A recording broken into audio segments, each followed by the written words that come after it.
everyone. Welcome to episode 7. Of Strands of Fate, a Therosian Odyssey. What would this stream be without a couple of tech gremlins to get us in the mood? But we are here. Everything seems to be running fine now, and we are excited to play, or at least I'm excited. I'm sure. I'm excited. Nice. You're dice, don't I? No, terrified. You're supposed to be terrified. I'm ready to beat some spiders. Spagbusters. Spider ass. Spagbusters. Okay, I love it. I love this comment from Girls on These Worlds. Foundry is tamed. Listen, Foundry is great. It's well worth it. It just sometimes it's my internet. It just does. They don't get on potentially particularly well. But we're here now. We're all good. I do have a few announcements to make. So let me just get this. Reverse and I'll put my new dice. Before we start. First of all, we want to talk about the fact that it is September. For those of you that don't know what that means, it means that subs are cheaper. We are about 4 off of our sub goal for our payouts. Girls Run These Worlds is a financially transparent company, and everyone that appears or is involved in the creation of anything on here gets an amount of gets a payout. So in order to reach our goal, we are 4 subs short. So if you are feeling generous and you enjoy the content that we make on here, please do feel free to sub. 25% off for subs currently, and the amount is being taken from Twitch. Twitch is taking the hit, not the creators. So please do feel free to give us a sub. We want to thank Tav because it is Tav's 4-month sub anniversary, and we're really, really grateful for all of Tav's support. So thank you, Tav. Next, we are going to be casting very soon for, it's going to be a bit of a mouthful. It is called Wish We Weren't Here, Our Horrible, Terrible, No Good, Very Bad Road Trip to Save Reality. I did it first time. It is going to be GM'd by the lovely Arnica, who we love very much. It's going to be a little bit in October, and then they're going to take a break, and then they'll be continuing in January. So please do get on the casting for that. It sounds like it's going to be an absolute blast. Like, that title alone just sounds epic. And it's going to be using the game system Good Strong Hands by the looks of it, which is powered by the Apocalypse Star game. So going to definitely be a load of fun. Girls Run These Worlds have also recently announced their Directors Council. Big whoop for the newest announcement. We've all been waiting with bated breath to see who is going to be in the council. And Jen is trying to pretend, she's pretending that she's just looking at the computer. She's trying not to look at the camera. But one of the members is sitting here, is stealthing in this cast right now. And we're really, really excited, really, really happy for her. So well done, Jen. She's like sinking the sea. But you can find the announcement over on Girls Run Worlds. The Twitter handle is Girls Run World, and all of the information about all of the new positions that have been filled will be on there. And it's really exciting stuff. There is a badass, kick-ass team now behind this channel. So yeah, preach word. So excited about that. And then lastly, because I kept forgetting to talk about this, the channel Girls Run These Worlds has been nominated for multiple Game Hers awards, as has this campaign. So if you want to vote, I have links on my Twitter. It's the pinned tweet on my Twitter. So my Twitter is @lawmistress93. But you can also vote for Girls Run World at it is the Gamehers voting website, Gamehers voting platform. So please do drop us a vote if you like all of the stuff that we do here. We've been voted, I think Girls Run World have been nominated for quite a number of categories as well, which is really, really cool. And well deserved. Yeah, I feel like that's it. Cool.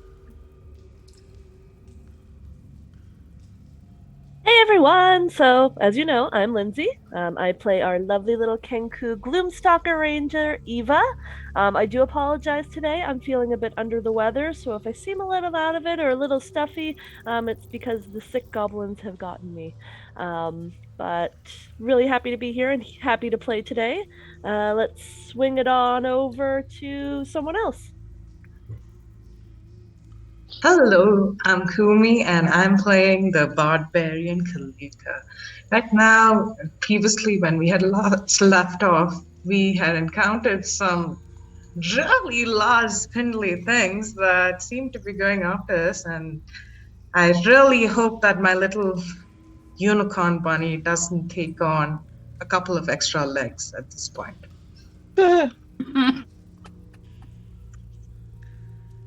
I'm Joan. I play Onyx, the paladin with an attitude,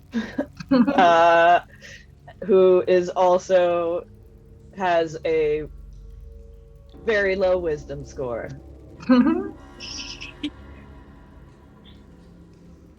Hello, my lovely friends. I am Jen, and I will be playing your local friendly to everyone but Cassian half-elven wizard, Estrella. Hi, I'm Lulu, and I am playing Callista, the cleric of the group who is trying desperately to keep this chaotic group together because her goddess told her that it was important somehow, although she's really starting to wonder what kind of advice she's getting because she's not liking being in these caves with all these spiders. Is anyone enjoying being in the cave Not with the at all. spiders? No. Could be worse. Me? Am I introducing myself? I'm Kat, also known as the Law Mistress. My Twitter handle is lawmistress93. I write, I blog, mostly about D&D, but just about tabletop role-playing games in general. And I also have been streaming recently, you might have noticed. Here, I DM this game, and I'm also playing Siren every other Thursday in a Cyberpunk actual play that I'm in, which is lots of fun. So please join us on that over at VA Redemption's channel. Is there anyone that hasn't talked about themselves? Amazing. Cool. So I guess without much further ado, if that's everything that everyone wanted to talk about, I will just do a quick recap of where we left our last session. So last session we had a fair amount of lore dropping, which I'm hoping you all found useful. You found a little bit more about the situation you and the unfortunate Cetessan victims will now find yourselves in. It seems that a group of would-be heroes, desperate to be the ones to find a cure for the legendary monster Arasta, have been using the disappearing victims to test their concoctions on. Their attempts, while filled with some semblance of good intentions, are ultimately misguided and unethical. And they are aided by a mysterious priestess, closely tied with these very tunnels, who claim to be working on the healing deity Farrak's behalf. though this was later revealed in Arachne's writings to have been a lie. You know, just one moment, I've just been told, pause. Oh, we have lost Kumi. We're just going to go to intermission, just one moment. Hello, we are back. So sorry about that, everyone. We just had some minor tech gremlins. Unfortunately, Kumi has experienced a power outage. So we are going to continue on without her, and she is going to do her best to maybe return to us a little bit later, but there's no promises. It looks like her entire block is out. So for now, 4 brave adventurers will continue, and I shall just head back to what I was describing. So I will just kind of begin again. Essentially, last session there was a lot of lore dropping. You found out about a group of would-be scientists, I guess, attempting to find a cure for the legendary, terrifying, monstrous creature by the name of Arasta, who is said to live within the Cetessan woods. And while they may have had good intentions, their experimentation has become a little unethical, a little misguided, and they were aided at some point by a mysterious priestess who seemed to be very closely tied with these tunnels, who allowed them to use this area for their work, and claimed to be working for Faraka, who you all know to be the deity of healing and affliction, but was later revealed to have been lying about this. You know that Arachne is still here, somewhere, having taken a transformative potion, followed by what she described to be her best attempt at a cure. You also found a variety of magical items to take on your adventures with you, and in doing so, you have ensured that you will never be short of mayonnaise again. So, no matter what, there's always going to be a mayonnaise around. Mixed reactions to the mayonnaise, but it does make other things as well, which is good. So, heading back now towards the strange glowing spider eggs. You have finally been introduced to and dispatched some of the cave's terrifying 8-legged inhabitants. Monstrous spiders of an unusually large size, some with odd powers. You fought your way through them with relative ease, and we ended the last session with another message in your heads, except, of course, Eva, from one that you can only presume is Arachne. She said, well, you're getting closer. I know you're here for someone, but you'll have to go through me first. Let's have a conversation. And the webs around you along the walls began to vibrate, all plainly leading in a very particular direction, as spiders crawled out from cracks in the rock face, all heading east. What would you like to do?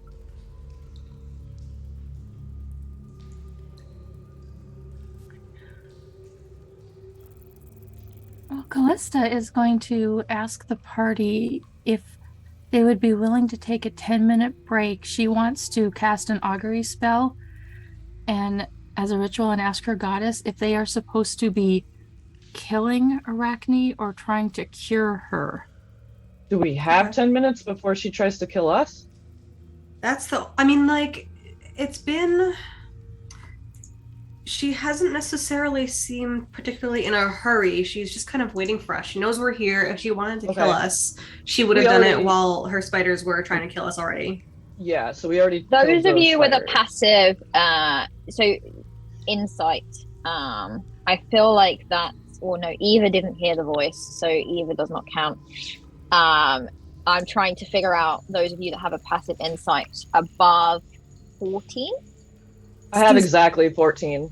Callista's Yep, passive that meets it. Okay. Callista has what, sorry? 21 passive insight. 21. How do you have more than me? That's ridiculous. Why did I Probably a take these feat. rogue levels? Callista. Nothing is getting past Callista at all. Okay, so for the 21 for sure, you would sense a modicum of impatience. She seems to have enjoyed toying with you, but she is getting impatient now. The way that she has like set off these vibrations, it's to try and you would probably recognize it actually as she clearly seems to be someone who is very methodical and very much likes taking control of situations, and she's enjoying being in control. So if she's invited you to come to find her, if you were to not do that immediately, she might begin to get frustrated and angry.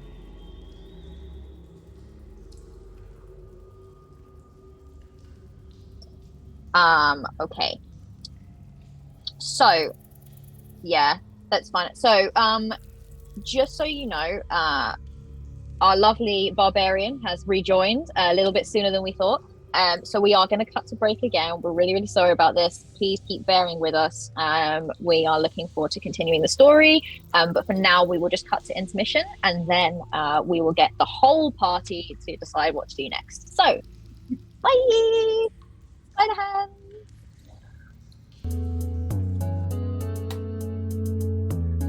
We're back once more. Hopefully this time for good. Everyone, shout out to Sarah, who has just been amazing at like getting the layout done super quick. Like, yeah, ETA 10 minutes, and then about 10 seconds later, okay, that's done. So Yeah. Yeah, awesome. We're really excited to be back. Just to quickly catch Kumi up, essentially you are exactly where you left off. Nothing has changed, but we are in the process, I think, of deciding what to do next. I have just let Callista know that with her passive insight of 21, first of all, disgusting from a DM's perspective. But anyway, she will have kind of heard in this voice that appeared in your head that despite the fact that she seems calm, seems almost to be enjoying playing with you all, there's a note of sort of cold, methodical need for control. And so when she's telling you, I want you to come here now, no matter how playful it sounds, she's giving you an instruction. And if that instruction is ignored for too long, there may be consequences to that. She's getting impatient. She wants to talk to you. So she's talked about having a conversation, and she wants that to happen, and certainly wants it to happen on her own terms. So I think rather than casting the augury, we just go in and one of us is the designated talker and tries to have a conversation, and then if she's recalcitrant, then we fuck her up. Okay. I have 2 ideas as far as our designated talker. Kaliuka, you are very good with words, and fairly charismatic. Fairly, yes. Fairly. Onyx, you have a personal stake in this. I do. Which is why I think that you are both the best and the worst person to be doing the talking. I do have a high intimidation, but I don't know that I'm going to be able to intimidate a spider. I also think that your personal stake in this might make it difficult to negotiate effectively. I think I would prefer to let someone else. But I will stand next to them with my sword in my hand. There we go. I'm a good liar, but that's about it. Everyone side eyes Australia like, Oh, you are you? But I think Kaliuka might be our best bet here. I agree. And Onyx, in case the spider doesn't really listen to us, I can call it towards us immediately. So it'll be good to have you by our side. Yes. Pew pew pew Okay. pew. Kaliuka, is it okay if I hide behind you? I think you should stand way behind. Just Do your in best. case. We don't want anything accidentally You just hitting turn you. around at this like teeny tiny like the squid. I mean, you're like a Goliath, okay? You're a Goliath that has trained for combat over a number of years. And this rather squishy, very intelligent, definitely, but exceptionally squishy. She's not even wearing any semblance of like armor or real protective like clothing at all. She's like, I'll stand right behind you, and like I'm just like, I got you.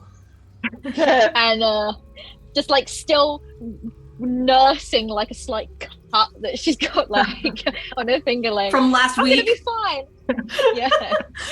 Just still nursing from last week. She's like a little kid meeting a family friend for the first time. Like,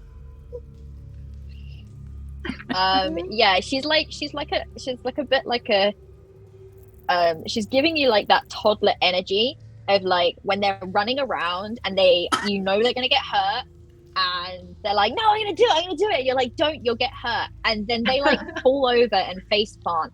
And you know that in the next second, you're either going to get like giggle and move on, or you're just going to get full on crying, screaming, like Falling.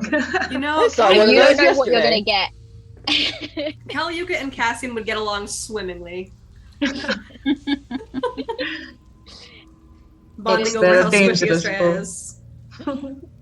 Did she do that shit to you too? Yeah, she did.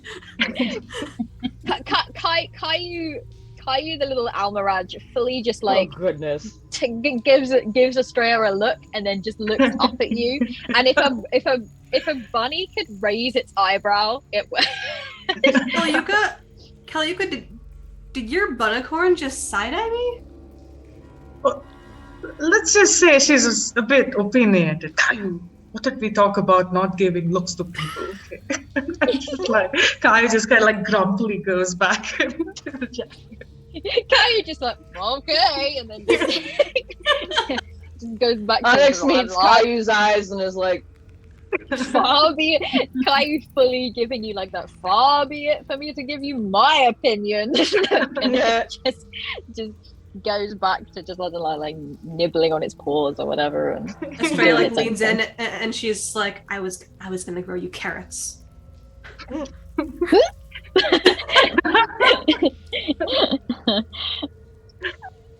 I'm sorry, is that fine, you can still have carrots.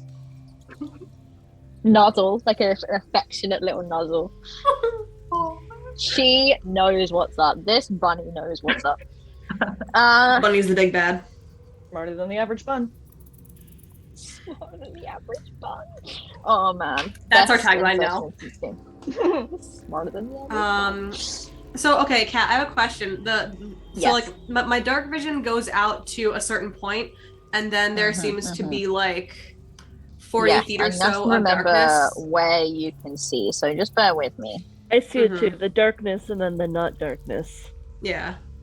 Yeah. So I mean, you can just see like not darkness at all. You can see all the way along east where these webs are vibrating. And okay, so following up to let me just see if I can. I'm probably gonna scoot up to the entrance of this cave so I can kind of get a sight.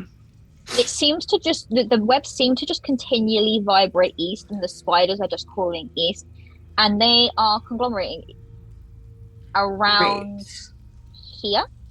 Oh, great! Yay. You can see where I'm like pointing my finger. Yeah.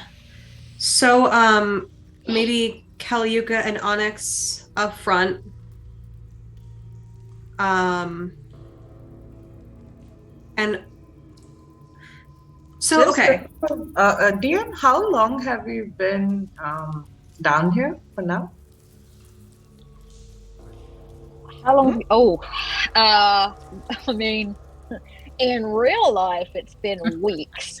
But in the context of this, I would say you've probably been down here a good couple of hours.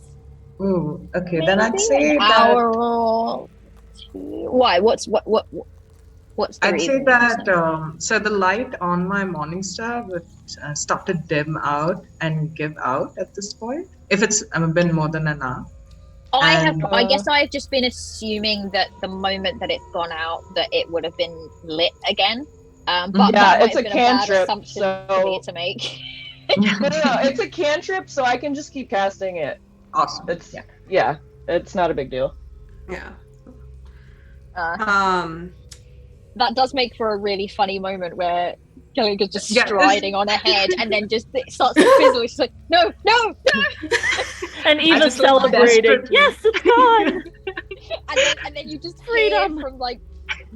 hear from the darkness like, help. Amazing. And then you hear something in like Latin or Celestial, and then all of a sudden the light comes back on. Oh, thank God. Shall we? Yep. As we're going, with my passive investigation of I'm so sorry, Cat 23, do I see any sort of other humanoids in the eggs that we in the spegs that we pass? I would say, I mean, there's not like that many of them, so I would say you probably see maybe one more. Okay. I will mark it just with chalk or something. I'm in the right tunnel, right? We're supposed to be going that way? Yes. Okay. DM, I just need your help. I'm kind of stuck in that corridor because of this the spider. Oh no! Okay, what I'm gonna do. I was just we all know that it was there. No. We all know that it's dead. I'm gonna just delete it. How about that? Cool. I can delete them all, actually, to be honest. Can you delete Arachne? Yeah. Can you delete Arachne real quick? Why would I do that? Because you love whichever us. egg that my mom is in, just you want to delete your mom? No, okay. The egg only. Okay. Oh, okay. So then the fluid that might be keeping her alive, you don't want that around her anymore. Cool. Let me just. Can you delete the curse on her? You just took out. Yeah. Maybe that was your mom. Oh no! I don't think that was her mom. And ask questions. Because see, this is a really, D&D game. Really terrible thing of me to have done that, wouldn't it? See, this is a D&D game, and Onyx's mom has a little bit of plot armor. Oh, she does she? Okay. Here's the thing. I can joke about Cassian's plot armor, but like joking about other people's. Okay, sorry. Plot squish. Plot vulnerability, I guess. Due to being a lovable asshole. You can joke about it, yeah, and hope that I don't take it too seriously. Okay, so I guess what I'll do is I'll move. So what is our marching order here? I think Onyx and Kalyuka are going in front, right? Yeah. Yes. I will probably go behind them. I have lost Kalyuka completely. Oh, I'm right next to the spider. Oh, but you can't. For some reason, you can't move. Oh, that's because that's me being stupid. You're not stupid. I'm gonna move you to catch up with the others. So just bear with. I've got rid of the spider, by the way. Oh, okay. Can you all see that? I can still see the spider. Can you? Have you seen that you've moved? No, I think I'll just refresh my boundary. Ooh. A bold move. Yeah. A bold move, if ever there was one. But that's fine. I'm gonna just see. So I can see that on the stream at the moment, the movements that I'm making are still being shown. So yeah, I can see it. Yeah, me too. Let me just. So I'm going to put Calliope at the front here. Okay. I feel like so I think that it just needs to move along a little bit on the screen. But cool. Estrella, you can see from where you are currently, obviously to the east is where all the vibrations seem to be happening, but there are tunnels leading up to the north and to the south. The whole area, all the places that you can see, there's just spegs everywhere. Spag tunnel. Spegs everywhere. But the vibrations of and even as the webs themselves are moving, the eggs are slightly vibrating as well. Oh no. Cat. What? Cat, what's this? What's this? Julio? What's this? I don't see a problem. There's What's no this, problem. Cat? Cat, what is this? It's fine. It's absolutely fine. This is what everyone told me when. For the sake of flavor and story and RP, Onyx, you notice that as Estrella kind of like rounds the corner here, her face kind of falls a little bit. What am I seeing? What the fuck is this? So ahead of you, Estrella, as you kind of get a bit closer, and the light, you could see these like glowing spegs. I hate that the spegs is the normal word, and I hate that I've adopted this. You could see them glowing, but as you get a bit closer, something moves slightly. Just a leg, like a spidery leg. And ahead of you, you notice these figures. They look very different. One essentially has the abdomen and legs of a spider, has arms, and then its entire like sort of face is also that of a spider. So it has 8 eyes, and it actually is turned towards you and watching you approaching, but not moving. There's the just other, just below, so this one here, is a humanoid, is stood on 2 relatively human-looking legs, apart from they're a little hairy, but has has 4 arms, and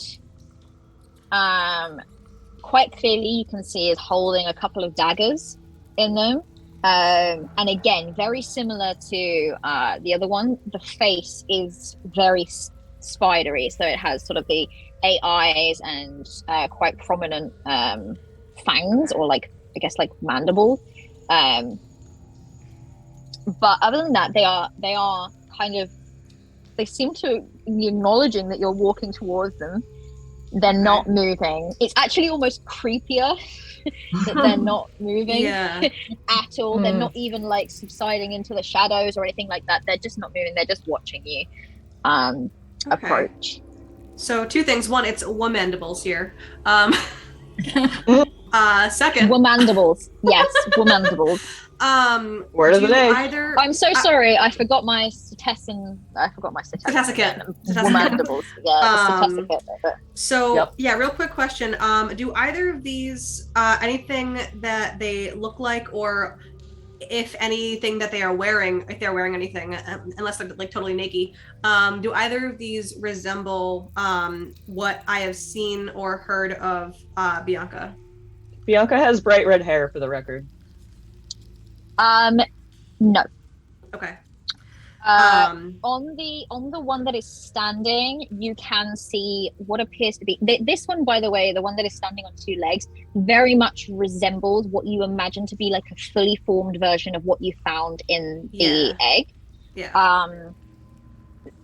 It has got some scraps of clothing still barely hanging on to the body, but it is pretty much entirely covered in spider hair, spider fur, spur. And yeah, and as it as you kind of get a little closer, it does move slightly, not to like move towards you or anything. It just takes one of its daggers and touches the tip of it to its mandibles and then pulls away, and you see like a string of like sort of, it looks slightly slimy. This one is like dripping with some kind of mucus, but it is like spider silk of some kind. Don't do that. I kind of like lean in. Spucus. I kind of lean into Onyx. Well, I say to everyone, like, there's two that I can see. One approximately equidistant, one full spider-ish thing, and one of those speg developed things. And I lean into Onyx and I say, neither of them match your mom's description. Okay. I her relax a little. Yeah. Yeah. And I also mentioned to everyone, like, I cannot do any kind of remove curse right now, because I did not draw them up in my plans for today. But if we can subdue the second one with the sparms, spider arms, if we can subdue that one, we can try and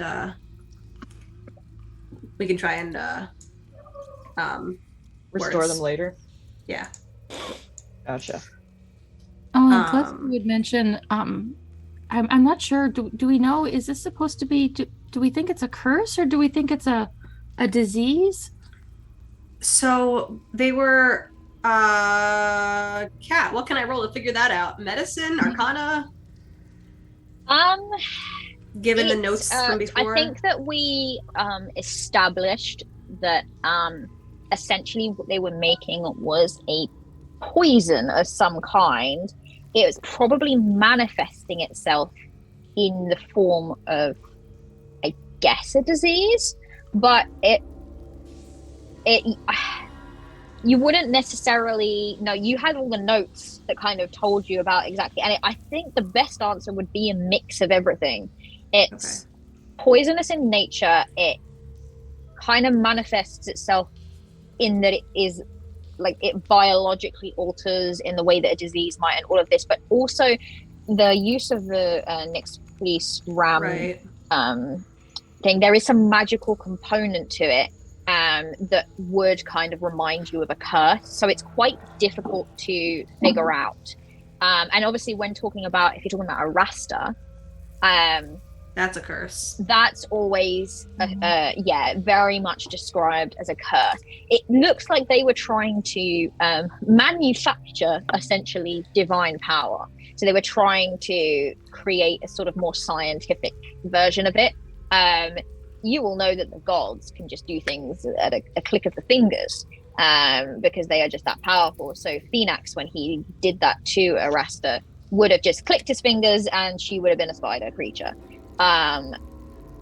They had to replicate that transformation in order to find a cure, and they seemed to have found their own way of doing it, which might be a mix of all of the things. So I'm wondering if Callista, this might be a joint effort, because from what I remember a little bit more in a greater restorative power than those in my profession. And I can do that. I just wasn't prepared to do it today. Yeah, of course. But I do have 2 doses of a restorative ointment that I could try to use on one of them. It cures disease, and it cures poison. But since we're not quite sure what we're dealing with, we could try one of the doses on one of these people if we can get him subdued, and then save the other one in case we have to use it on Onyx's mother, if it works. Sounds good. So let's talk. If- Let's see what we can well, figure out. But The other thing is, if we can find my mother and at least get her in stasis or something, we can always go back to Satessa and try to find healers there. right. Yeah, and if we take a long rest, I can always, relearn some of my spells, and then I would be able to Right. Mm-hmm. cast a restoration spell on her. Well, let's I see how am many people are struggling to here. see Lindsay on the map. Am I just being blind? Yeah, I'm here. I'll move it. There I am. Oh yeah, I see. Yeah, it's just cool. Got it. Never mind. Sorry. Carry on as you were. Yeah, I think let's talk. Let's figure out how many of these things are here. More than two. Definitely more than two. Yep, more than two. Yep. I'm gonna take a 5-foot step back. Oh, that's yep. There are 5. Yep. Yep. Okay. Yeah. Let me see where you. Okay. So. Yeah. As you kind of step into this opening, you can now see this rather large space. Spider There space? are. I was about to say spider space. So space. Spice. Space. Spice. Flow. You see one more of these sort of like monstrous looking spider creatures that basically are all spider, except there is like a little like sort of a little bit of human abdomen that leads into a kind of human / spider face, but for the most part they are just a spider,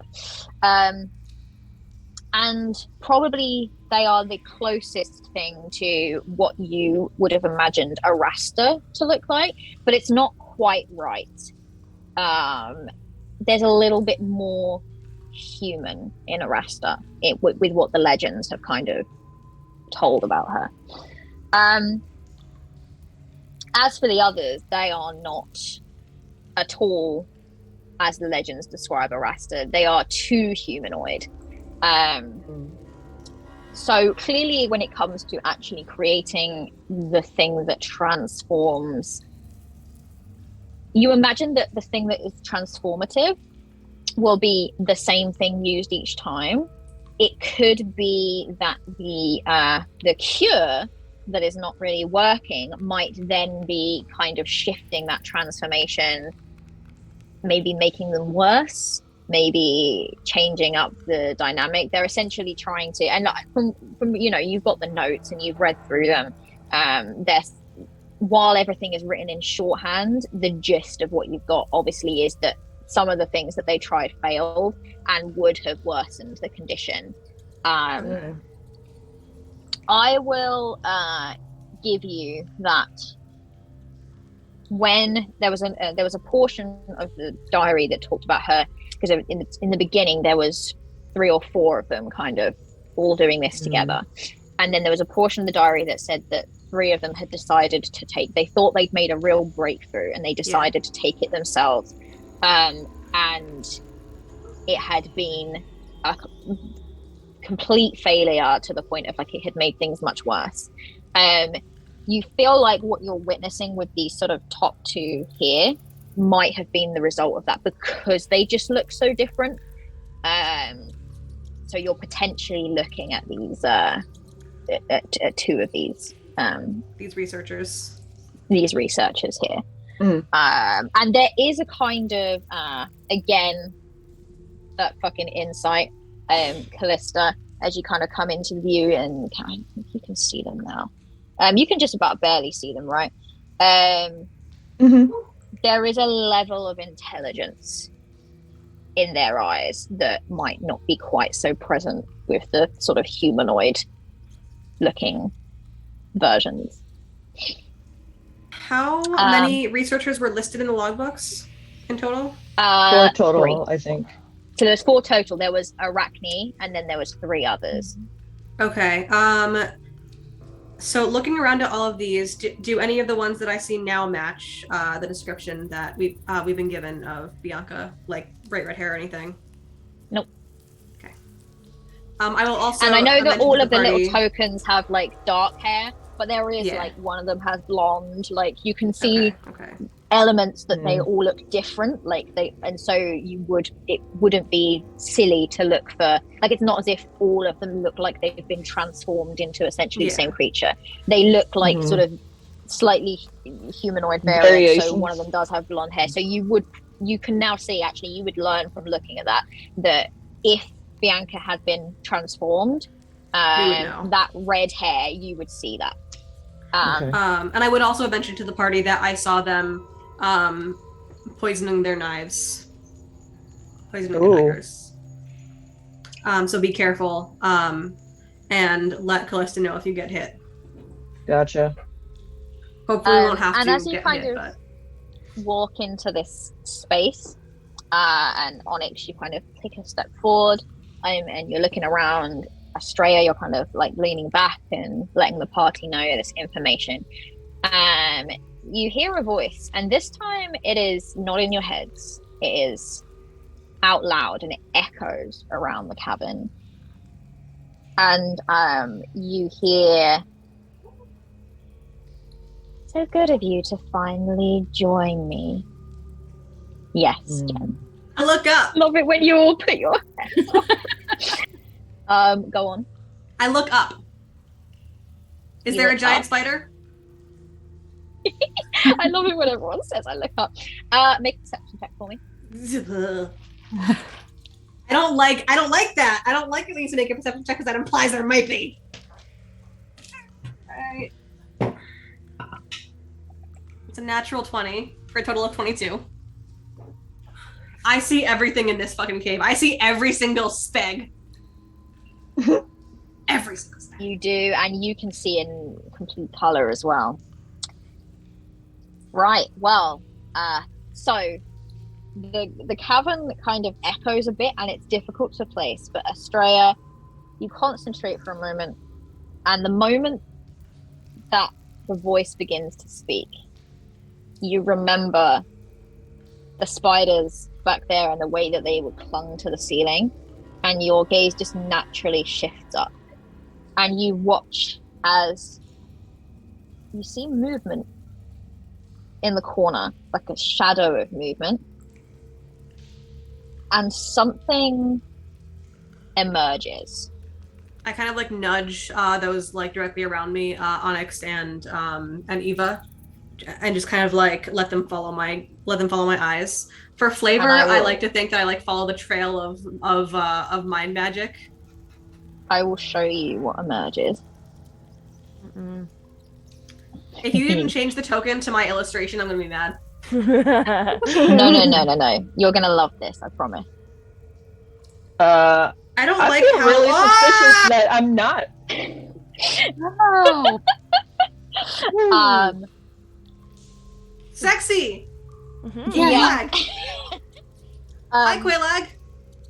you see from kind of like the shadows of the room emerges this monstrous looking spider, but it is only like the spider butt. And then it is like a human torso, Quaylag. Like a sphinx, but spider. completely covered in sort of an inky black, and swirling golden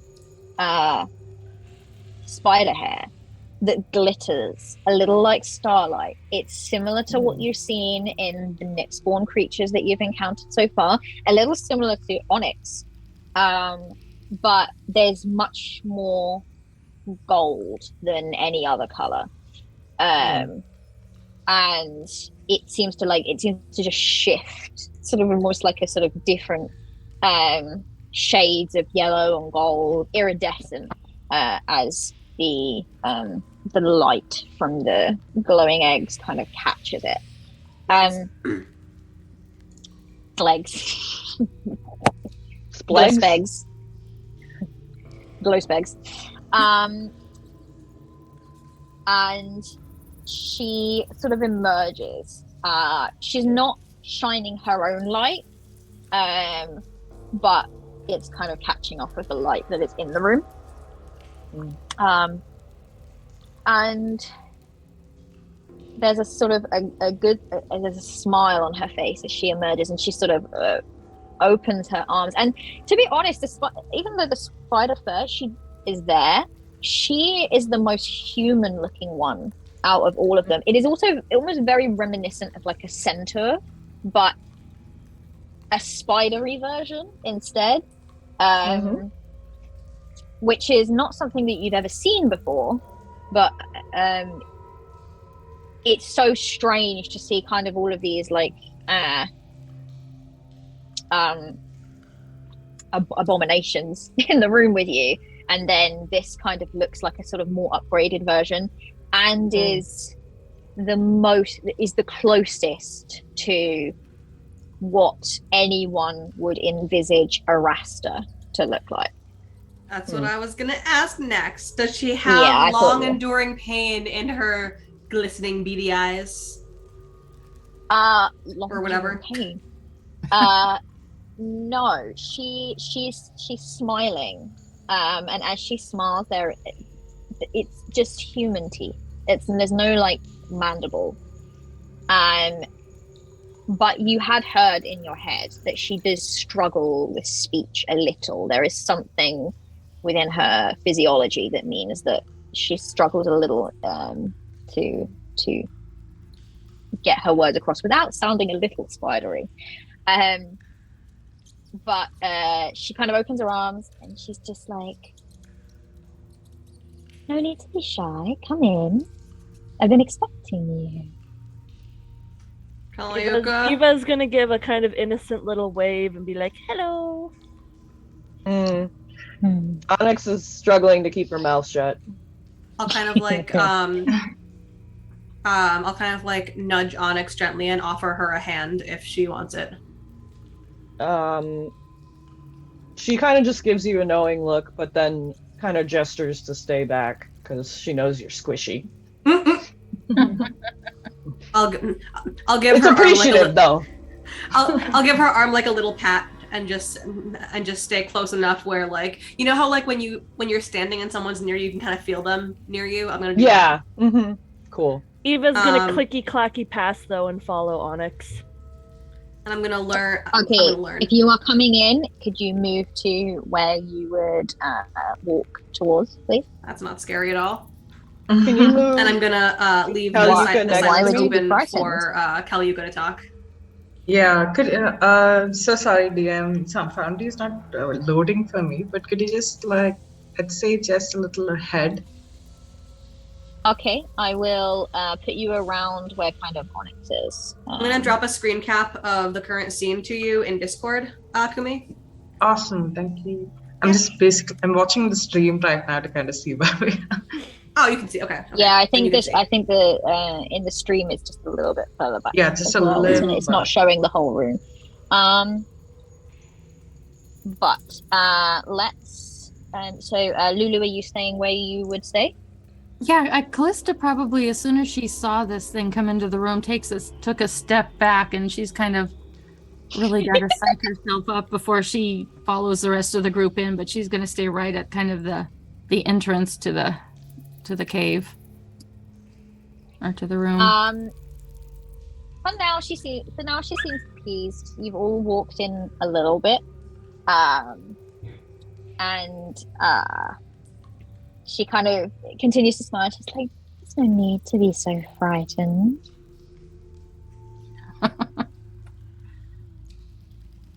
My lady,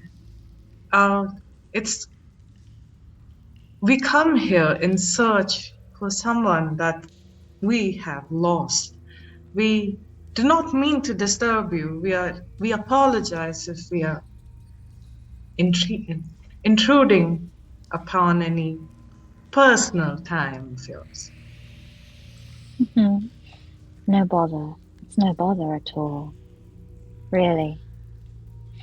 I figured that sooner or later someone would come looking for someone, and which of you is Onyx? I step forward. Your mother loves you very much. Where She is spoke she? so highly of you. Where is she? She's safe. What do you want from us? I don't want anything from you necessarily. Why do you have Onyx's mother? You needn't ask me. Ask the priestess that brought her here.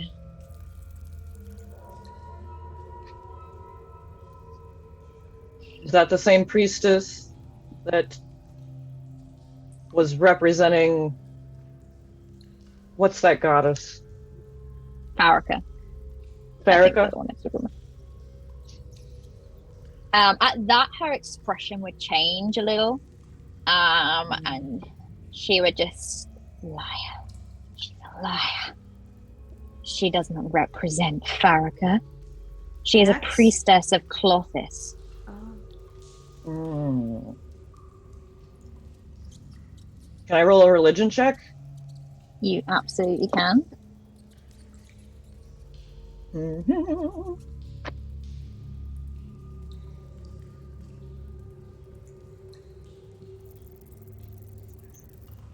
Why does the priestess bring innocence to you, my lady? I got a 15, by the way. Cool. I will absorb that in a minute. She will move forward just a little bit to about here. Not in a threatening, hostile manner, just in a kind of, she's just moving around, getting comfortable. This is her domain. She's happy to be, and you can kind of see Miss Insight, which is what I'm now calling Callista. You can kind of see, and as well, Eva, you would definitely see this, that there's an element of she's enjoying toying. She's enjoying watching you all cringe and watch her every movement and like the fear. She's kind of feeding on the fear in the room. She likes that she has the power in this power dynamic. So when she feels like she's letting go of the conversation, she kind of lost control of her emotion a little bit when she talked about the priestess. So now she's kind of moving to reestablish some kind of dominance within the conversation. 15, what is it that you wanted to know, Joan? The god that you just mentioned, who are they? What's their thing? The goddess of fate. Farrakha is the no, not Farrakha, the other one. Clothis. Oh, Clothis. Yeah. Apologies. Yes, we just talked about Yeah. Clothis. Clothis is and you would all know this, all of the Therosian deities are pretty well known. She is the goddess of fate, essentially. Oh gosh, you know what? I should have got my that handy dandy document I made for you all, and I just didn't load it for myself to refer to. She kind of controls. So she's one of the original deities. Krufix and Clothis are known to be original twin deities. They came before all of the other deities, and they essentially are the deities of fate and the deity of like mystery, secrecy, as it were. Clothis in particular has an interesting background. She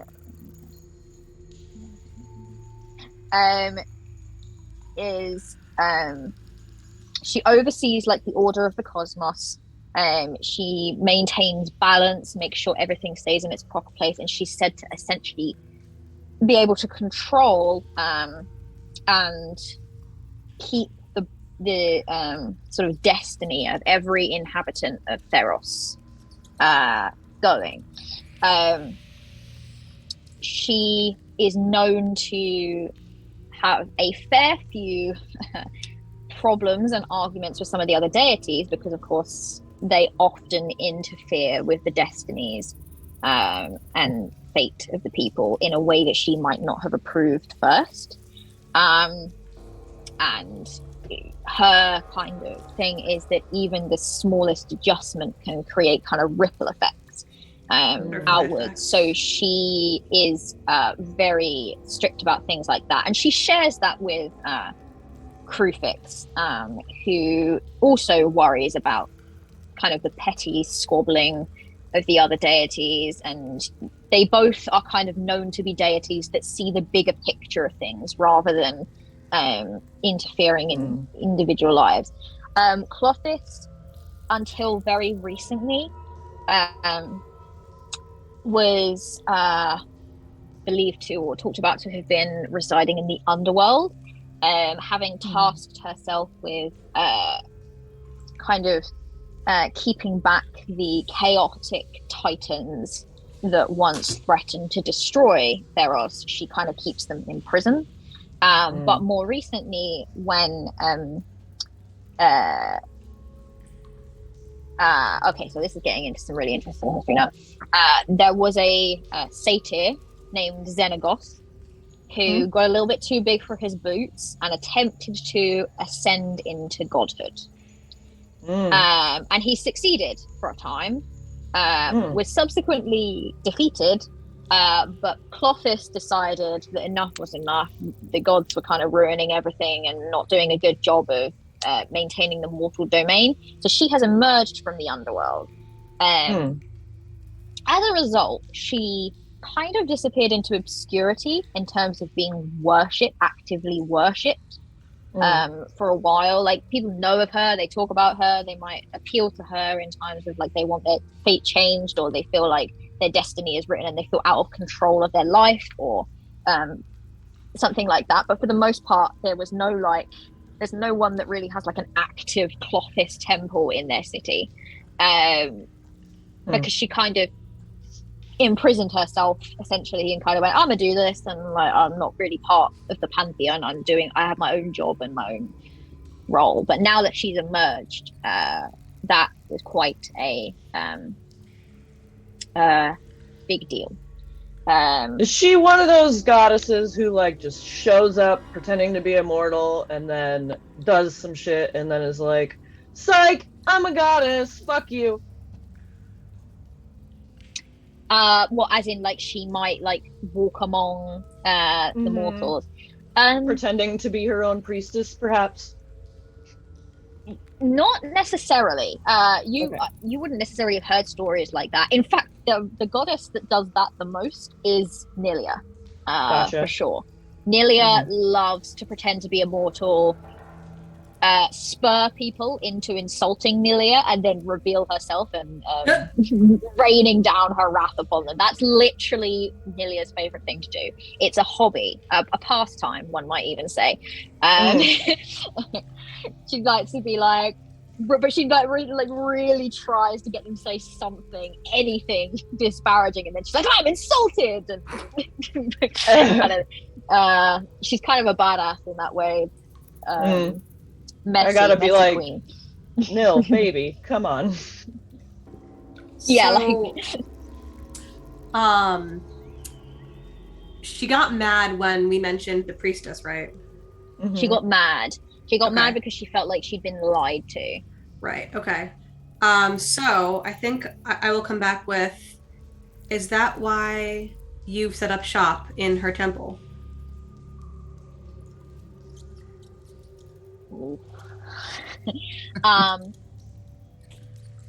So she will, her eyes will meet yours. Which one? No, no, she only has two. She only has the two. Never mind. Yeah, she has got only two. That's that you can see. Spies. And she will look at you and she will purse her lips a little, and then the serene smile will return. This place was a gift. I just remembered Kalyuka asked a question. Yes. Why does the priestess bring innocence to you? That's right. So she will say, this place was a gift from the priestess, and the least she could do after lying is let me keep it. She brings Did she? people. She tells me that they're willing. How are they willing? I know that our companion's mother would not have been willing to this sort of treatment. Oh, I think after months of horrifying dreams, they are more than willing to find a cure, which is what I offer. That's not consent. That's not consent, Lynn. I'm sorry, but you don't get credit for fixing what you broke. Why are you doing I'm this? trying to find a cure. I'm trying to help. And she seems sincere as she says this. You must have heard the tale of Arasta. Of course I've heard the tale of Arasta, but I know better than to try and fuck with the gods. But they fuck with us every day. And they're much better at it.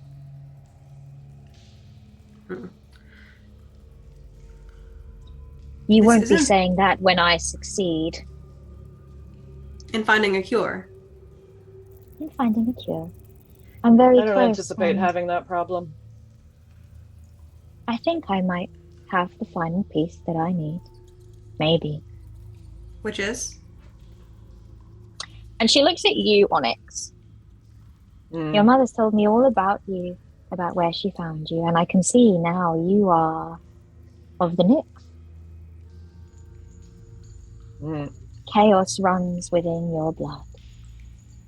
That magic might be what I need. I propose a trade.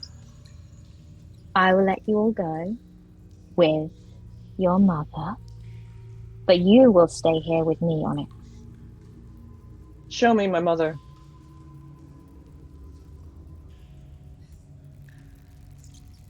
I think you'll find that I am in control here, not you. And the Then I'm creatures leaving. kind of around her, they each take a step towards you. They don't move anywhere beyond that.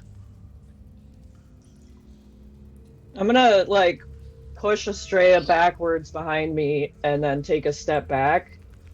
And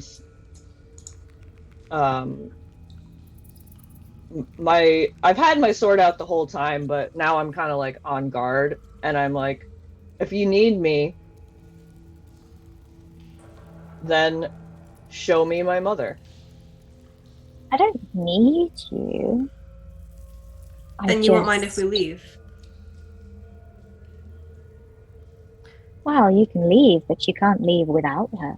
With her. You don't get to take out your problems on someone else. You had a bad go of it with Phoenix. I'll give you that. And I'll kind of watch her reaction to see if she's actually Arasta or if she's playing Arasta. Yeah. Okay. She raises her eyebrows in surprise, and she laughs, and she goes, "Oh, sweet child, I'm not Arasta.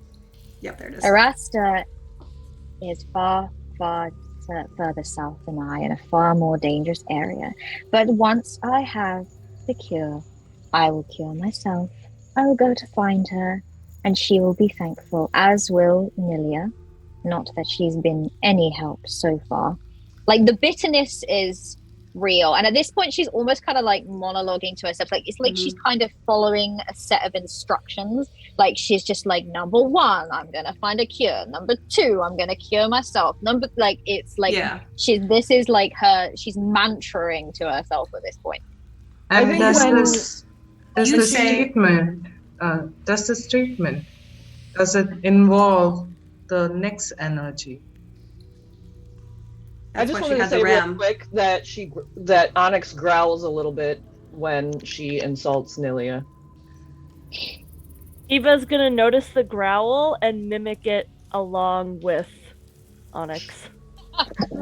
Let's Ride just or have die. a field day Roll with Eva. intimidation. Yeah. She's Oh, gonna. could I roll an she's- intimidation check? No, No, you haven't really okay, tried that's to fine. intimidate her at this No, point. that's fine.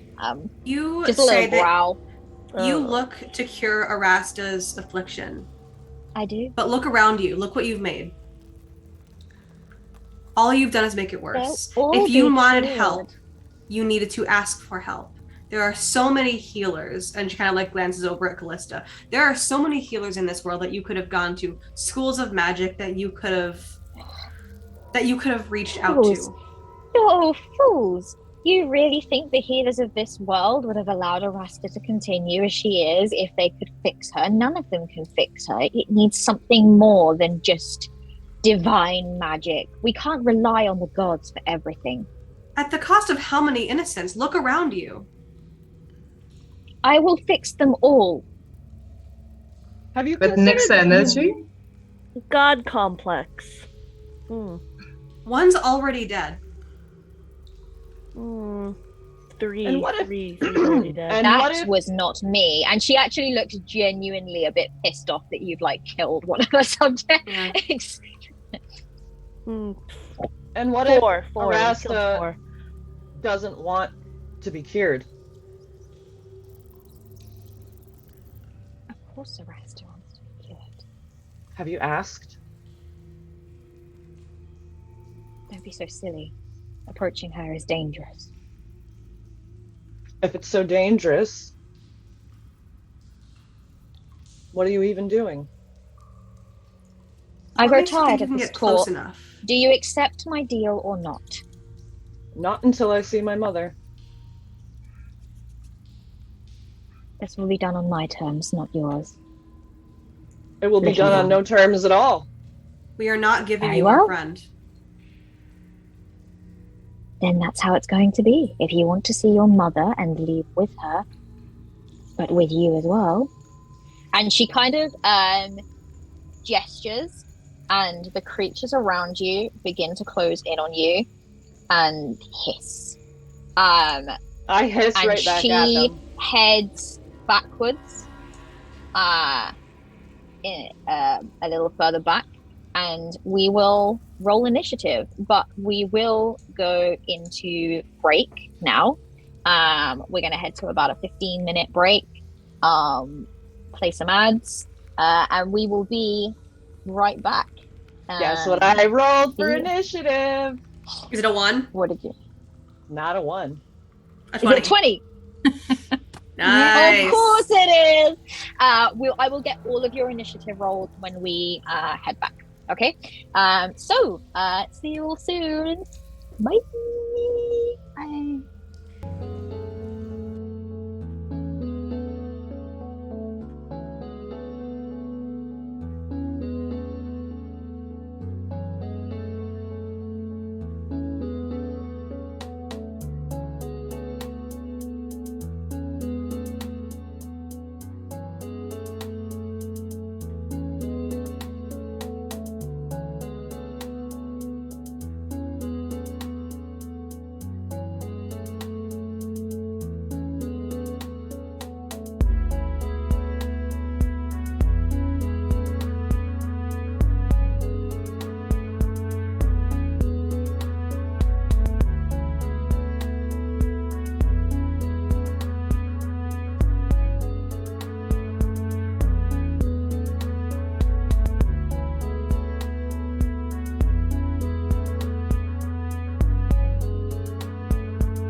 Hello, everyone. We are back with Strands of Fate, a Therosian Odyssey.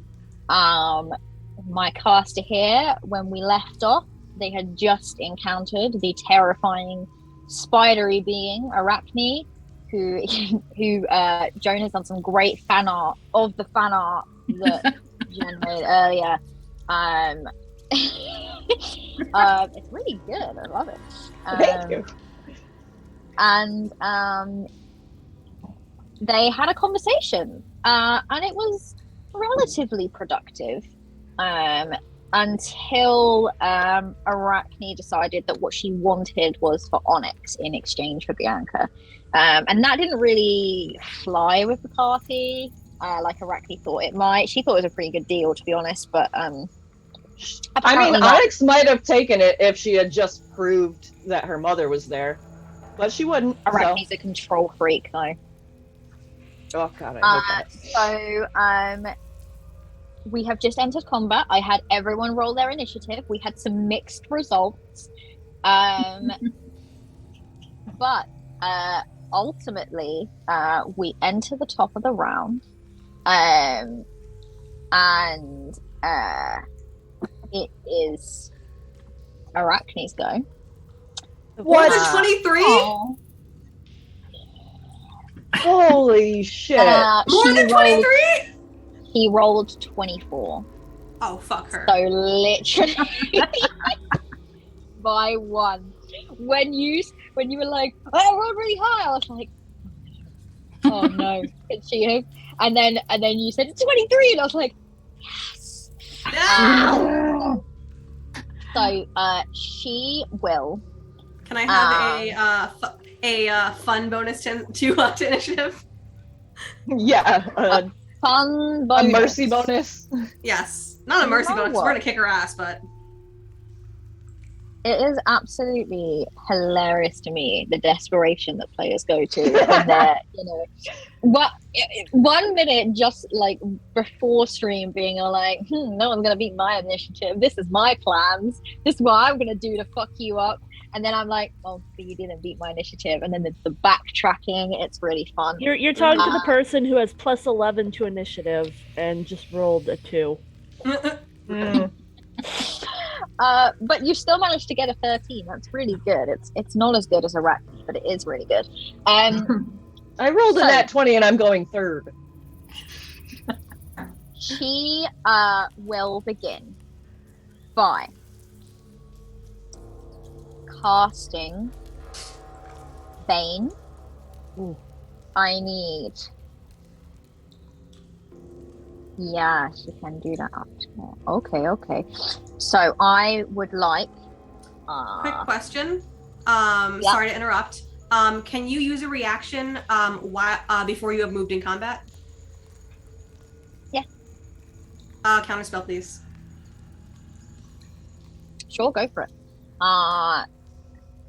Remind me, you have to roll If it is 3rd level or lower, if she's casting it at 3rd level or lower, it automatically succeeds in counterspelling. If it's 4th level or higher, then I have to roll for it. Cool. Let me just find out what she's I think rolling at. Bane is She a wants first to get. level. Yeah, it is, but she's doing a higher level spell slot Yeah, because she wants to target more of you. So I'm trying to figure out which spell slot she's doing it. So, what did you say? Did you say 3rd level or lower or 2nd? 3rd level or lower, it auto counters. 4th level or higher, I have to roll for it. Mm-hmm. Cool. Auto counters. Yay. Yeah. She does not cast Bane. Um. Or rather, she does, but it doesn't do anything. So, yeah, you automatically countered that, and that's great. What's that? I love this cool. shift of like, we're gonna go first. Oh shit, never mind. Oh shit, never mind. Oh wait. Okay, so then she will then I'll give her a smile and just kind of like wave it away. Head backwards this way. Oh, you bitch. And Like, so she will like when you kind of smile and wave away her spell, she will like look visibly frustrated, and then she will quickly retreat back into, I'd love to say the shadows, but it's so luminescent up here that it's not very shadowed at all. But she retreats backwards, and she do anything else? I really don't think that she can. Is it all an action? Cool. That is the end of her go. So well done, you fucked her go up. But no, I need to actually. This is a really interesting question because a reaction spell, because you're only supposed to be able to cast one spell per turn, right? If you cast more than one, the second one has to be, I think, cantrip or first level. No, it has to be a cantrip. It's cantrip. Okay. It's cantrip. Yeah. So then, does that include reactions? Yeah, I think so. As long as it's as long as So I you know cast it's really. inclusive of action and bonus action, but does it include reaction? Reaction is just once per turn. So once you use the reaction, you can't use another reaction for the rest of the turn. So it doesn't need to be on your turn. It should be the round, once per round. So once you use a reaction in a round, you can't use it again unless you have, I think, some legendary actions help you do it. I guess, Kat, what's the I'm question? I'm just trying to figure out if because spell casting, it's like once per. I'm trying to remember if it's once per turn or once per round. You can cast a spell unless per turn. So yeah, she can cast a spell as a reaction and also as her action or bonus action. Yes. So your reaction doesn't need to be part of your turn. That would be separate from your turn. Yeah. I think Kat's asking, like, can you like in one round, can you cast spells in both your action and reaction without counting against the number of spells in your action for your turn? You should be able to. I think the answer is yes. Yeah, if someone. Otherwise, counterspell would kind of suck. Yeah. That means I think that's it. Because usually if you're casting counterspell, you have other spells. Which means if we're going to cancel, we cannot then. Right. Okay. For now, yes, that's fine, and I will look more deeply into this. But I think that it is just that you can't do action and bonus action unless you use quickened or do all the things. Okay. So, Astrea, it is now your go. Great. All right. I'm just going to do a little bit of measuring here real quick. That's a problem for later me. Okay. I would like our friend...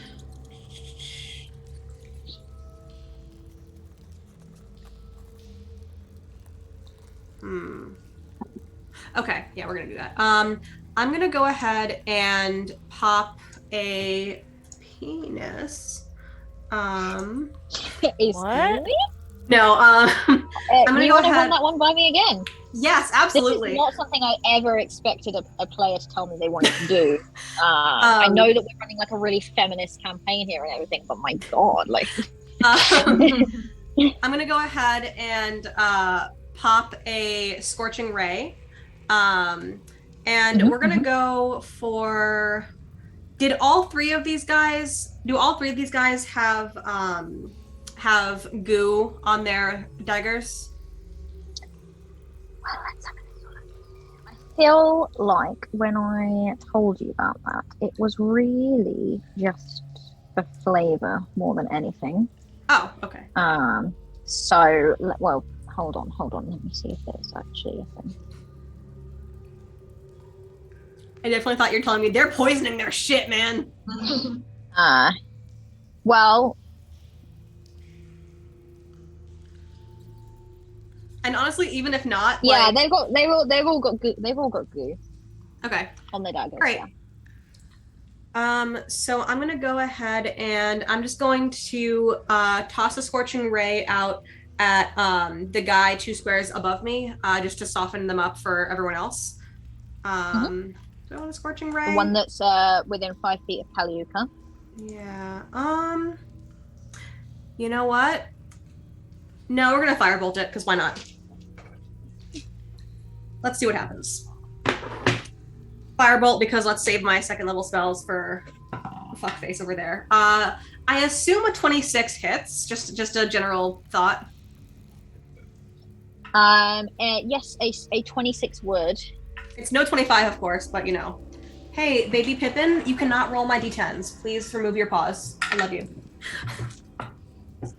All right. It takes 16 fire damage as I just 16. do a firebolt at its face. Ooh, yeah, that's a hefty old move. Okay. You do like a scorching ray, right? No, firebolt. Oh, you ended up doing a firebolt. Okay, yes, fine. Yeah, and that is quite a lot of damage, and it's immediately on fire. And for a moment, and it's looking pretty singed actually. When it comes out of it, burns all over it, horribly mutilated. This poor person that was once a person is, yeah, you fucked them up quite significantly. Well, feel, you know. And they kind of shrivel up into themselves a little bit, like holding themselves and screeching. And then with a little bit of energy that they can muster as they continue to kind of advance forward and hobble, directing their kind of focus on you and Kayuta, who are closest, and on it. Is that everything that you wanted to do? I think that's about it. Oh, wait. Sorry, give me 2 seconds. I'm so sorry. It's okay. No, that's not it. I'm going to also, because I cast only a cantrip, I'm going to go ahead and cast Shadow Blade. So I can so kind of, Estrella kind of holds up her arm into the darkness, and coalescing into a hilt and blade of shadow in her hand is a small, like, little short sword. Nice. Oh, fuck. Okay, so you kind of manifest this shadow blade, and that's the end of your go. Yes, which looks a little funny because like there's this like tiny little spellcaster just like holding a sword, being like, "I got this." Teeny tiny, like you were all worried, and Kayuta, you got to give some respect. You were even Kayuta's like, oh. And we move on to Onyx. Unmute yourself as well, Joan.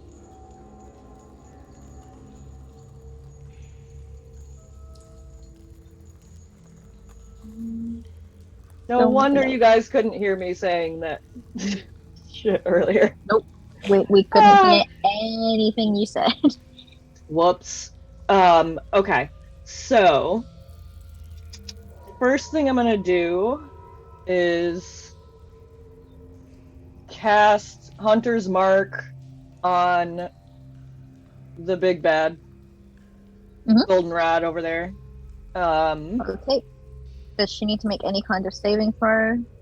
She needs to make. It just no, happens. no, throw it all. It just happens.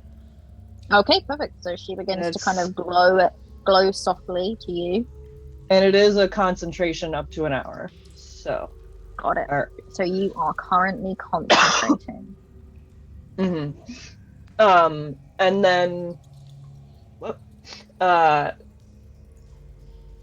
I'm going to.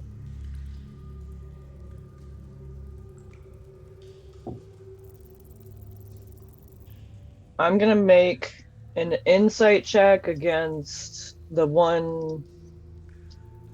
That one? Which one?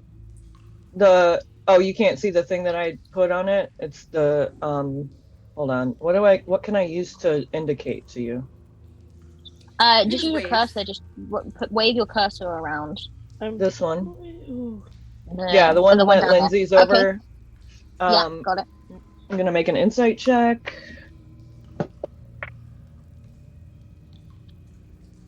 17. The 17. target's deception.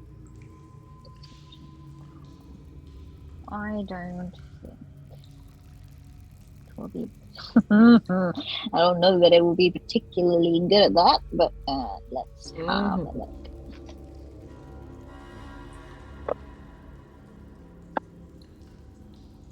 Yeah, roll a 5. Sweet. All right, so I get Not sneak the most attack. deceptive of the bunch. That gives me a sneak attack, so I am going to roll to attack with my greatsword.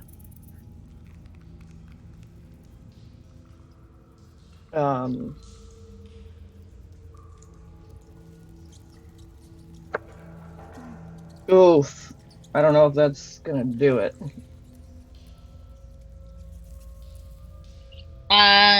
What did you roll? I'm looking it up right now. Oh, 10. 10 with a great sword. Yeah, It not great. does not hit. But let me see if I can do So a does bonus what you action. just did, the insightful fighting, that doesn't give you advantage? Does it just give you sneak attack? Let me just check. My thing is going very slow. I apologize. That's okay. Let me see if I can get it off as well. It says you can use your sneak attack even if you don't have advantage. Right, okay, so it's just giving you sneak attack. Got it. Yeah. That's okay, that's fine. Yeah, you fail to hit. But if you had hit, that would have been a lot of damage. Yeah, it would have been a lot of damage because I was gonna add sure. everything. Put the whole But I damn will lot. take a bonus action to move here. Isn't Hunter's Mark a bonus action? Oh shit. Is it? Yeah, It is, Hunter's yeah. Mark is Okay, a bonus. never Have you mind then. moved? That's Oh, fine. shit. They had moved. That's fine. That's totally fine. I was just gonna move in order to make it so someone could flank, but it's fine. I think someone can still flank. We'll make it work. Yeah. Mm-hmm. Cool. NT. If that is your go, Yes, it is. next up we have Callista. And Callista is going to take out a little vial of holy water and say a prayer and cast Bless at 2nd level so that she can get all of the party except for herself. Okay. We love that for Callista. Everyone has Everyone has a D4 that you add to. Is it attack rolls and ability saving checks? throws. And saving throws, that's it. Yeah. So not ability checks. Ability checks is guidance. Attack rolls and saving Combat throws, shit. everyone can run, but not damage. Cool. I'm gonna just. Do you think a plus 10 plus 1d4 is enough to attack? I don't think so.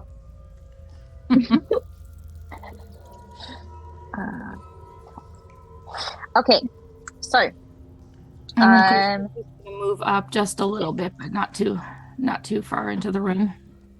You just sort of step into the room next to Eva, keeping a close eye on Eva, who still freaks you out probably. Definitely. Cool. Is that everything you wanted to do? Did you have any bonus actions that you wanted to do? No bonus actions. That's my turn. Lovely. Let's go to Eva next then. All right, Eva's going to be going after the little monster that Onyx is going after. So I am going to cast my Hunter's Mark on that creature. And then I am going to shoot, which I get a D4 added to that. Yep. And a brief reminder, because I forget this all the time, I think we agreed to disable and knock out only and not kill, correct? Yes. Yeah, I feel like Australia did say something. I don't know if the party agreed, but Australia did mention maybe trying not to kill. Oh no! Plus a 12. 12 to hit? Yep. No, that misses. All right, so that was my first shot. I am now going to take my Dread Ambusher shot. Which, 1 second. Hold on 1 second. Okay, I have to hit a creature first for that one. Does my Dread Ambusher give me a bonus to hit? 1 sec. No, I think it's just... No, okay. So I am going to... Action. I feel like you get something if they're surprised, but they're definitely not. 16 to hit. 16 hits. Okay, so now that I hit it, it is going to become my favored foe. Got it. So you're now concentrating on that. Yep, I am now concentrating on that. Oh, hold on. You can't Hunter's Mark and Favored Foe at the same time. Because you can't concentrate on two things. Hunter's Mark requires concentration. Favored Foe requires concentration. Oh, okay, so never mind. I'll just do my Hunter's Mark. Got it. Yep.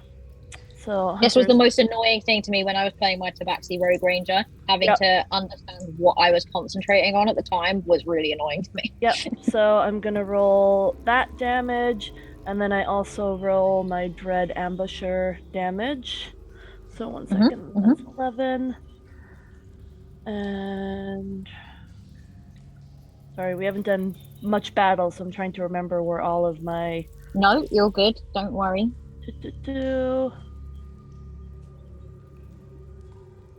Additional, and then a 1d8 on top of it. Roll. So 11 plus 4. So I'm hitting it for 15. 15 damage? Yep. Got it. This one's also looking pretty roughed up. Yeah, and then I have my second attack. Yep. So I will shoot again. And that is 17 to hit. 17. Oh, 17. Let me just check with this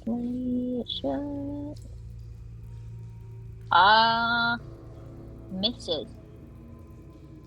I hit it for less just before. No, you're talking about the big lady, right? No, little one. The one that... yeah. That's fine. Oh well, I just revealed that hand, but I thought you were talking about the boss. Okay, no, that's fine. Yeah, 17 hits the you know, I'm going after the one that, like, does it look dead or does it just look hurt? It looks really hurt, like on its last legs hurt. Okay, I'm still gonna want to kill it before it can hit Onyx. So yes, I'm hitting that. So you are going for the kill? Yeah, I'm going for the kill. Got it. And that's 11. 11 points of damage. Yep. You succeed. Okay. You kill it. So I'm actually, at this point, I'm going to just delete the ones that are killed. Okay. Yep. So yes. All right. So Onyx, I wanted to kill it before it got a chance to touch You Onyx. attempt to take a swing, and are unsuccessful. And this creature kind of bares its it sort of chitters its little mandibles at you, and it raises up its spectral daggers, and then it's immediately shot twice by 2 arrows and crumples to the floor. Astrea just goes, "No, wait!" Oh. And is dead. So, if that is your go, then Lindsay. That's everything I can do. That whistle was Onyx Eva speak for damn. Good job. I got you, boo. Yeah. We now turn to. Oh, let me just quickly. I realize now that I did a dumb.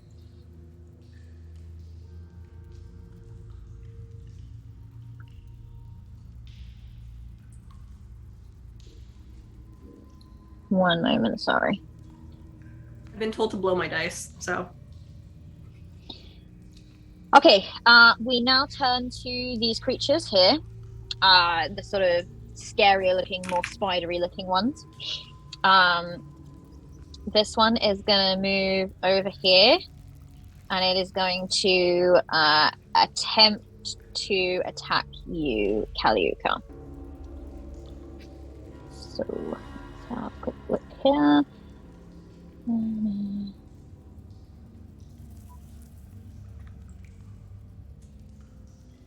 Oh. Yeah, Yikes. no, actually, what it is gonna do is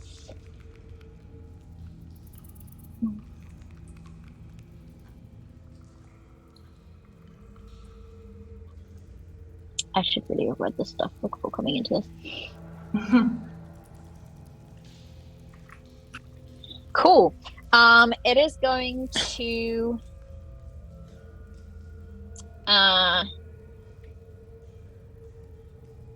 not move there. Okay. So it is going to shoot a web at you, Kaliuka.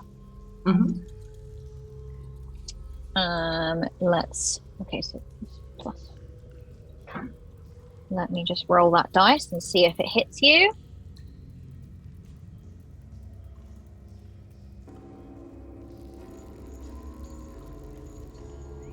Oh, it rolled a nat 20. Ooh. Oh. Can I, at that point, just like immediately hear is the thing? You hear like Caillou give like a cute little squeak and cast silvery barbs and ask you to re-roll that die. Nice! Wow! Okay, this is Better not be how a we're fucking playing 20. it, huh? This player versus DM mentality, huh? I see how it is. Okay, and that was well worth it because it rolled a 3. There we This go. time around. Way to Plus 5, so go! it's 8 altogether. I guess it misses. I will give So- advantage to Onyx for her next turn. Thank you! You know what? I freaking love silvery barbs. I know, it's so good. What does your silvery barbs look like? It's essentially, honestly, really Caillou peeking out and just kind of giving like this real cute growl, and you don't expect like a cute little animal to suddenly pop out while while you're fighting this barbarian, and it's essentially like she peeks out, and then the next second you look up at Kaluka, and she just like swings her morning star, and you got like that flash of light streaking through. So Epic this turn. creature, it prepares its web, and as it goes to shoot, Caillou peeks over your shoulder, and it has this moment where it's kind of distracted as Caillou's eyes kind of glaze over this gorgeous starlight, and the horn slightly glows, and then it bares its teeth and growls. And the creature is so distracted that the web just flies up to the ceiling, and it just watches in confusion as everything just goes very wrong. And then in frustration with its bonus action, it is going to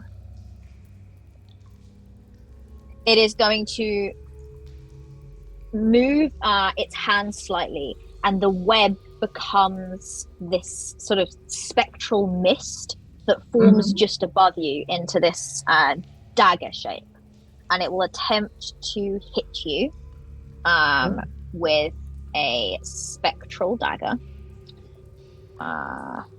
Let me just roll to see if it Hope it to doesn't. see I if hope it rolls a 1. succeeds. I hate you. Wait, really? As I clicked roll, you went, I hope it rolls a 1. And as you said the word 1, it went 1. And I was like, Yes! Are you sure? Are you sure you enjoy having me at your table? okay.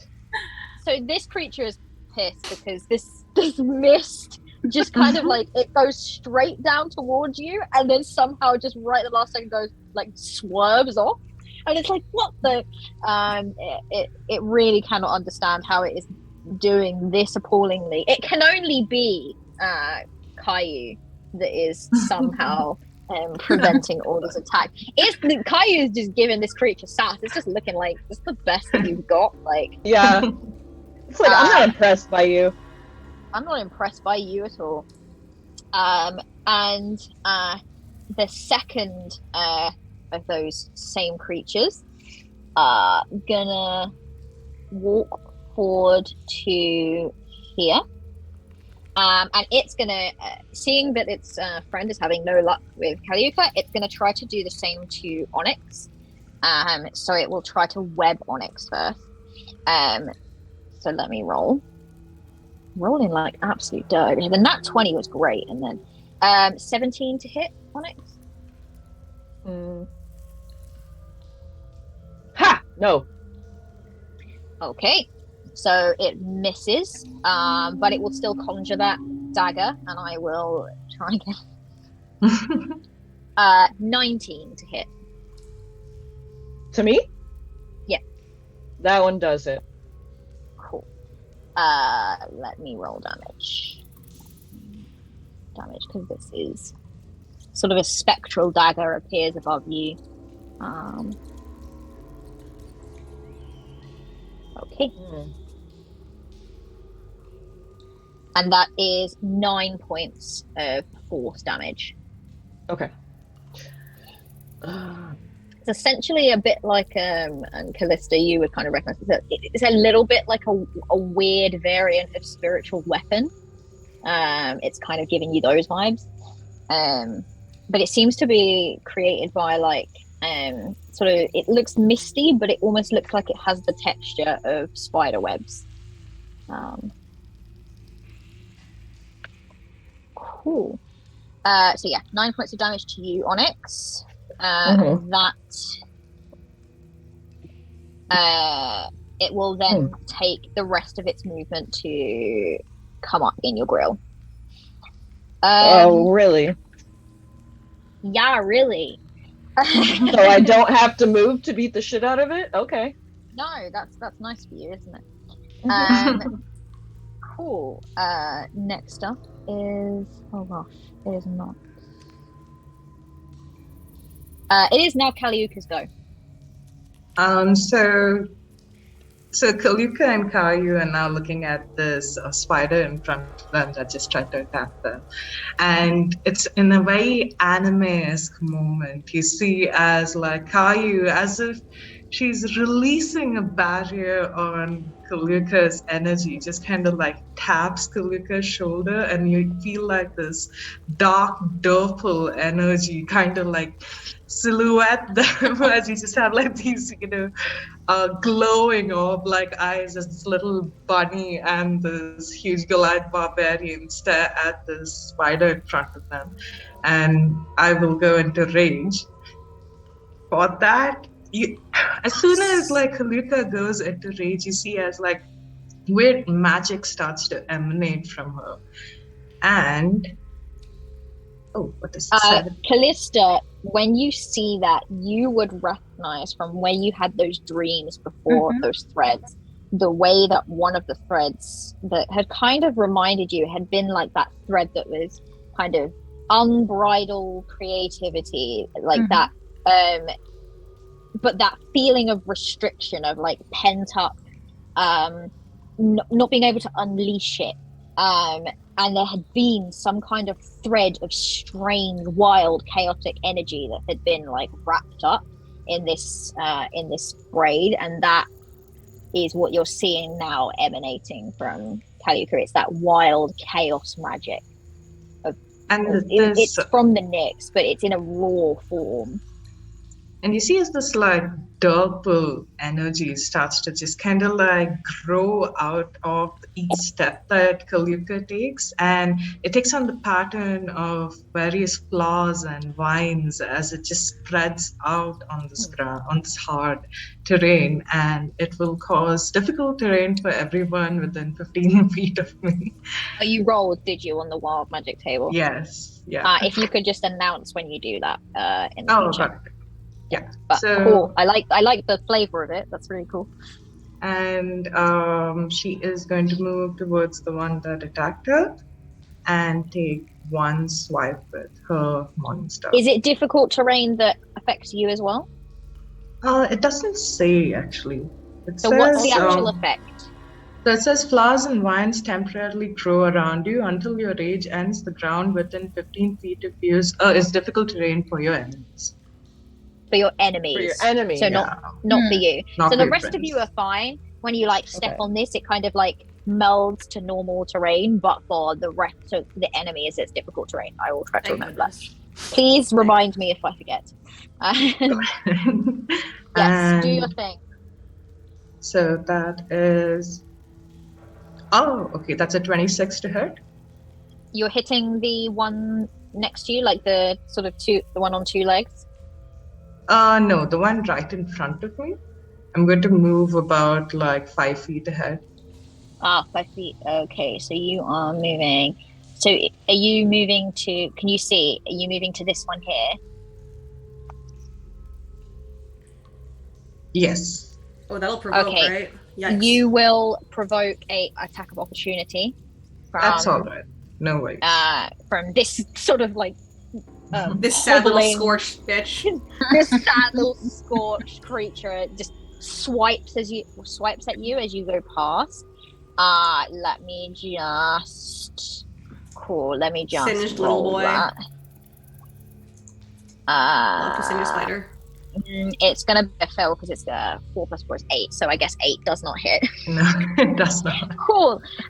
So it pathetically attempts to take that moment that you've let down your guard, but you kind of just walk past it, and as you do, Caillou peers over your shoulder back at it and sticks out its little bunny tongue, which is probably like the cutest image that I've ever had in my life. It's like a little like His tongue comes out through its horn. Make your attack. Say it was a 26 to hit. Yes. Yeah, that hits. Yeah. So Roll that's 12 points of damage. 12 points. What kind of damage? 1 sec. I think that's piercing. Is it just normal piercing? Okay, cool. Yeah, That's piercing. fine. Yeah, I just had to check, but I think it's fine. I have to check some of these because not all of you have like magical weapons, do you? So I just wanted to check that if it's like non-magical, it might be halved, but not in this case. 12 points. Okay, cool. Yeah, it takes a little bit of a damage, but it seems okay at the moment. With the hit that it's just taken. Are you doing anything else with your go? No, nothing else. Nothing else. Okay, fine. That means that it is Arachne? the burnt creature over here Oh. Oh, yeah. is going to run straight towards Squishy Wizard Oh, no. in a last ditch attempt. You just set it on fire. Like Yeah, no, that's fair. Does it provoke a opportunity attack from me? No, because it's not within 5 feet. it's not within your range. So runs forward, takes a swipe at you. Mm-hmm. And Roll one. rolls 17 to hit. You know, that just hits +4. And I'm out of reactions for the round, so it just hits. Oops. So 17 hits, so let's roll the damage. Let's roll low. Well, I'll do my very best for you. I don't believe you. That is going to be. I'm sorry, that's maxed out. That's going to be 6 points of damage on you. That's fine. That's fine. Because it is just a little. It's a little spider. It's little. It's not. Oh, it can do that 3 times. Okay, cool. It will try. I was just like, does it have multi? I was like, that seems low. I was like, does it have multi-attack? Let's have a look. Oh yeah, right. Okay, yeah, That's 3 3 multi-attack. 3 multi-attacks. Well, it's going to hit you 3 times. Let's bear that in mind. So let's try. That's a nat 1, so definitely didn't hit you that time. Does he break his face? And that one is an 18 to hit. Yeah, that hits. So I presume Yeah, that actually, hits. like, it reaches out with its arm, and because the arm is so singed, it just kind of falls off. It's another 6 points of damage. Right. Cool. This is a dangerous thing to say, but I will try my very best to care. That's an exceptionally dangerous thing to say Yeah. to a DM. I would not have Very, advised very it. exceptional. Because just imagine, like, if when these things die, sometimes they explode. That would be horrific. What I is forgot this, to Elden roll the Ring? poison damage as well. Oh, hold on. Let me just do that now. For your insolence. Oh, is there no save for that? Yikes. Okay. Now I'm gonna die. No, you're not gonna die. You just really want to that see is that 3 points of Cassian poison quest. damage, so it's not that much. Okay. I just want to see what? Cassian quest. See, that would be very cute, but I would like to avoid Estrella dying. Mm. Okay. And then this one here is gonna run. Yeah, it's gonna run. I think Onyx is the only one we can get to anyway. So it's gonna run forward and it's gonna attempt to make 3 attacks against Onyx. So I'm gonna just roll all 3. You tell me how many hit, and then I'll roll the damage. Okay. Mhm. So it rolled a 16, an 18, and a 22. 2 hit. 2. Oh wait, the person rolling wins or the person defending wins? Matching wins. Okay, Matching then wins. yeah, 2 hits. Got it. I once had a GM that was like, you have to beat it, so I just started inflating all of my attacks, but one deflating my AC by 1. So that's Mhm. 10 points of slashing damage. Mhm. And let me just do 6 points of poison damage. So I'm immune to disease. Does that include poison or not? No, it would say Okay. poison is its own separate thing.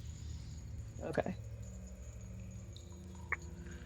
If you were a monk, then And maybe. these daggers kind of have this horrible, like, goopy, and it's kind of, they're almost like drooling it. It's really Gross. quite nasty to look at. That's unsanitary. It Mm. is unsanitary. We're in a panoramic. We're going back to Arachne at the top of the round. So reactions are restored. Yay. Counterspell now. Let's see. This time around, she is going to pull from the shadows a weapon. And she will pull back on a bow and make 3 longbow attacks. Mm. She's looking at you, Estrella, I care now. and she's like, I can see you're going to be a problem. And she will make her first on you. So, All right.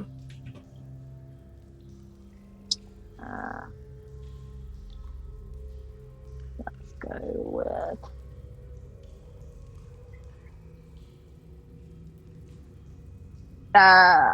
What's the modifier? Oh yeah, okay. 22 to hit. Barely hits. Barely. Got it. So, I think actually she would Don't. really go for it with you. Yeah, look, here's the thing. Go for it. Do the story. What happens, happens. Yeah, Yes. I do think because you just counterspelled and she's like, that's a problem. No, that's fine. So, she can't be dealing with that. Yeah, so I'm going to do all 3 attacks on you. Okay. So, let me do 2 more. All So the right. first one was 22, that hits. Second one, the second one, 15. That missed. So as the second one comes at Estrella, she kind of clasps her little amulet that she has, and then emanating from it is the spell shield, a small force field. Love kind it, of emanates love for it, and love blocks it, the love second it. one. Yes. So my Okay, so AC is that now has now 18. for the rest of the turn raised your Up until my next turn, yes, which is, up until your literally, So- which is unfortunately literally right now, but cool. The third one is 24 to hit. just barely. Again, just Oh. barely. As Two in, of them it hit. literally, as in, it's my AC plus 11. Yeah, but even with shield. Even with shield. With shield, it's an 18, so it wouldn't make a difference. Okay, fine. So 2 of the 3 hit. Let's get what is Some more Cassian's feeling an immense satisfaction about twice in a row. Yeah. So it is okay, so I need to roll that much stuff. Okay, so she does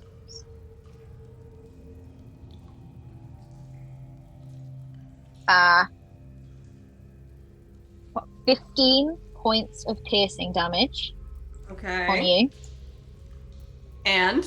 and 8 points of poison damage. Okay. Now I care. Now you care. Yeah, how are you looking? On a scale of 1 to 49, about 11. No! Oh no. Okay, Yikes. fine. That is absolutely, it's not fine for you, but it's fine for me. I mean, look, it is what it is. Like, it's a fun time.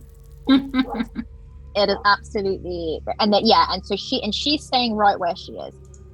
Let me see. Does she have any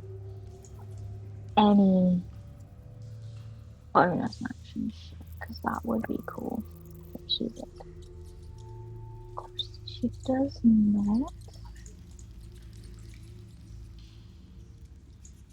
Cool. No. Fine. That is her go. And as you kind of like, you're looking a little bit like you're starting to look Estrella's a bit been worse like, for wear. Estrella's been full on Boromir at this point. Like, she's got like arrows sticking out of her.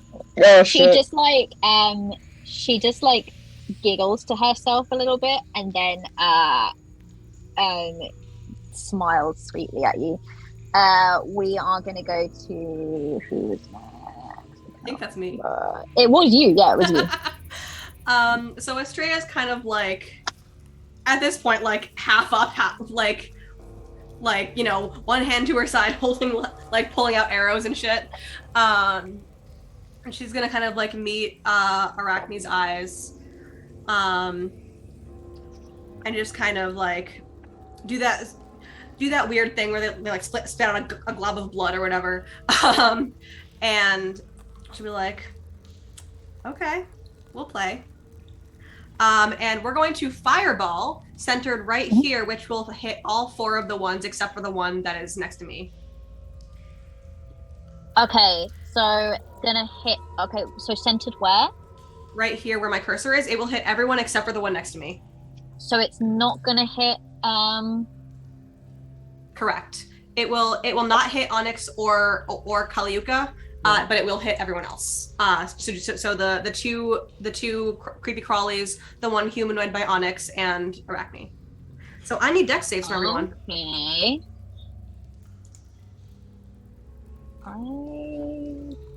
You know what? I'm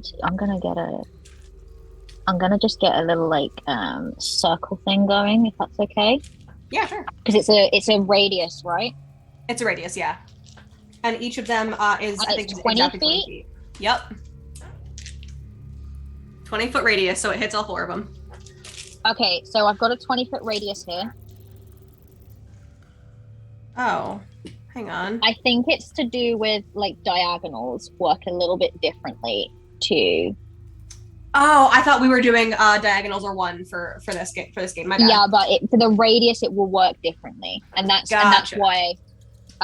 Normally I can't get Foundry to understand those measurements. Normally I would make diagonals work differently because it always means that the radiuses work differently to how you move, which is just odd to me. But, Right. This is what happens if you. So you can have it kind of here. Mm-hmm. Or, well, actually, even that, it's not really allowed. No. In which case, I'm actually just going to switch that to a scorching ray then. Okay. And we're going to make that 3rd level for an extra ray. So we'll do this in sequence. What I'm going to do is I'm going to start by... How far away is she? Okay. I'm going to start by... Okay, yeah.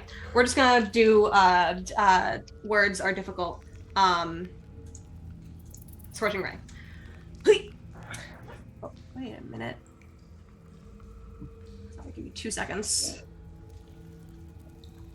Okay. Yep, we're gonna scorching ray.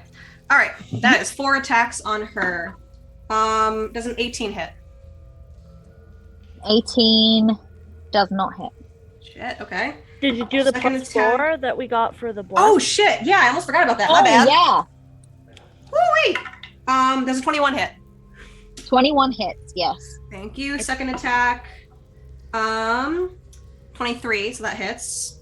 Switch out my dice. This is all on her, right? This is all on Arachne. Yes. Got it. That's a 16 plus the d4.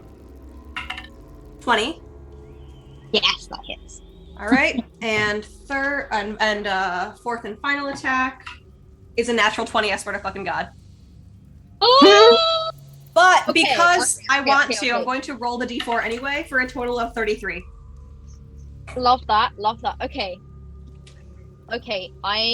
Can you shall I just get you to give me all of this damage as one big number? I think I'm gonna do that. So roll all the damage, and then with the final one, double it. So whatever you roll on the thing, double the...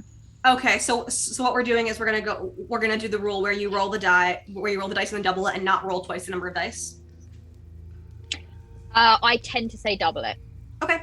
All right. Yeah. So I'm going to give you the first 3 as a lump, and then we'll do the 4th one. And then is there a modifier on top as well? No. Okay. 10.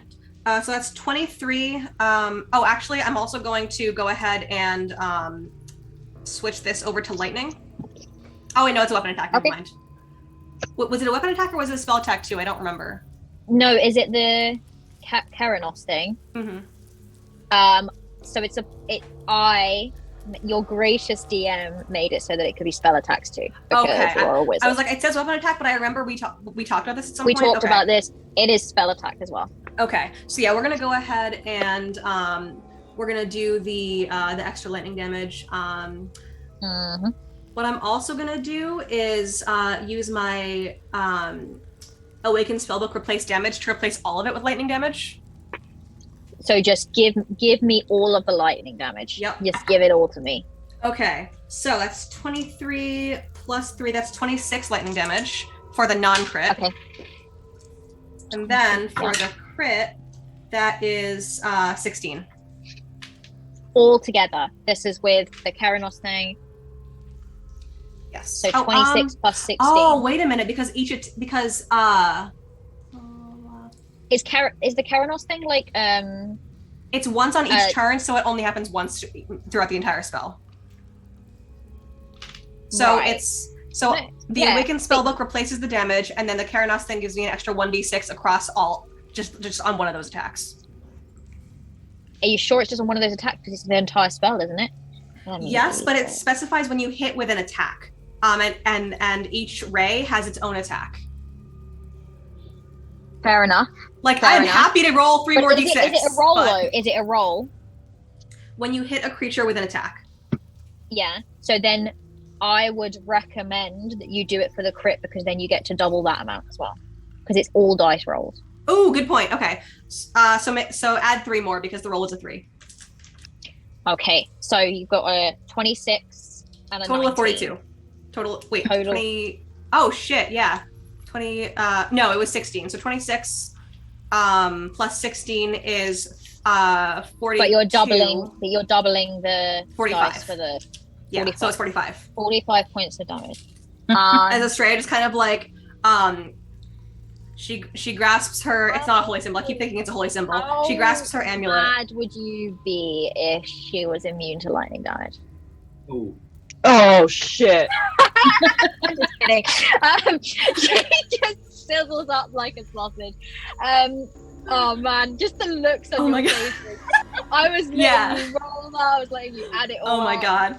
Oh, that She was kind of beautiful. like grasps her amulet, kind of like pulls out her spell book, and she kind of waves her hand over it, and the runes in it actually come off the spell book, swirl around her hand as she throws one after another after another after another that just kind of like pelt her over and over again with lightning damage. And like when it's over, she's just Okay. kind of like panting and like very clearly like not at her best, but she looks very satisfied. Okay. Yeah. You did a significant amount of damage. Arachne is looking pretty beaten up. She looks at her and she goes, "Your move." One might say she's looking wounded. So she wasn't actually immune? No. She wasn't actually immune. No, I was Cat just scared the fucking- shit out of me. Yeah, me too. I couldn't hold it in for more than 10 seconds, but it was really funny. Yeah. Cool. Oh god, could you imagine it wouldn't make how sense much because you would all she does hate have, like, me that if I just let bullshit- you add all that up, do all Yup, that math, yup. and then go. It was It would have been I mean, pretty awesome. Here's the thing: though. I believed you because she has gold coloring, and that usually indicates like lightning stuff. She. I feel like though she just wouldn't have told us. I'd have been like, yeah, she just smiles at you. Yep, she absorbs it like a goddamn Voltor. Absorbs it. Yeah, exactly. Cool. Yeah, so she looks sizzled up and she looks riled. Please tell me your hair is all frizzy. It is frizzy. It is as frizzy as. Have you all seen Into the Spider-Verse? Oh my Oh, god. yes. You know, like female Doc Ock. It is that frizzy. Yeah, this is the energy that I'm trying to get across with her. Cool. We'll move on then to Onyx. Yeah, This frizzy? Onyx. Yeah, like that. Mhm. All right. Onyx, it's your go. You are currently I- engaged in combat with two of these creatures. Yeah, I am. And I get advantage from Kalyuka this turn, right? Mm-hmm. Sweet. So I am going to just straight up roll to attack. And I'm gonna attack the one that's directly in front of me first. Yep, roll your attack. Oh, nice. A 4 and a nat 20. Yeah, so that's Yeah. a crit, Yeah. right? Okay. Yeah, Um, that is a crit. Yep. Which one are you attacking? The one directly in front of me. So the one with 8 legs or the one with 2? The one with 2. Okay, so you're attacking like the humanoid looking one. Yeah. Fine. And then the blast die, that gets added to damage or no? Attack. Just No. attack. Just attacks The and bless saving Just throws. is attack. for the attack roll, yeah. Okay, I didn't need it, so there's no point in rolling it. So roll Um, your damage. Okay, so... Oh, shoot. I forgot to do... No, wait, do I still have Insightful Fighting from last turn against this person? Is that who I was fighting last turn? It is, isn't it? Yeah. No. You still have insightful. Oh no, that one died, I think. Yeah, Oh, yeah, you're right. Yeah. I murdered Damn. it. Well, I already rolled, so let's just say I forgot to do it. Alright. So... I'll allow it this time. We're still getting used to our character sheets. That's fine. Alright, okay. Thank you. I'll roll a deception check. I rolled a nat 1. I only rolled a 3 as well. Yeah. Okay, cool. I So mean- that one unfortunately fails, but you have got a crit against it. Well, Wait a sec. So if do I automatically crit fail that? Because if it's not a what crit is it? fail, 1 plus what? What is it? One plus what? it would be a 5. 5 altogether. Yeah. Well, actually, that's a really good point. Let me check this. Oh, yeah, it's a good thing that you checked that with me because it rolled a 3. It's -2, so it becomes a 1. So you Oh, do shit! succeed, even though you are not even trying at this point. You do succeed. It is you got insightful fighting, so you can roll a sneak attack damage with crit as well. So you can double everything. Double all the dice or double the Double result? all the die. Sweet. Now I feel like my 3.5 character. Pippin is proud of you. Oh, you're so cute. You're not And- badasses, by the way. I Thank love you. this part. I don't know. I don't know how we just did all that shit. There's some other With shit I dice want to roll add to this. And good one. I'm also adding my Nyxborn power for another 1d4. Oh wait, does that mean I get 2d4? And you can remind me what that one is. Oh, no. It's let me click on it. Oh, it will be doubled. It will be doubled. I know what it is. It will be doubled. Okay, so another d4. It will only be it will be like 1d4, but you double whatever you get on the d4. Okay, so am I not? So with the, because I'm a 3.5 player. Do I double all of the dice, or do I double? So you the take total? what you're gonna roll. So like let's say Uh-huh. it's like 1d8 plus 2d6 plus 1d4. You roll them, and then you double each number. So if you roll a 3 on the d6, it's a 6. Gotcha. If you're doubling You do everything. not So we're double your doubling the modifier. total. You do not. Yeah, double the you total. double the dice, make but the you don't double total the and then static. double it. Okay. Yeah. And then And then you add your modifiers on the static. end. Yeah. Yes. Okay. How many players does it take to figure out a crit?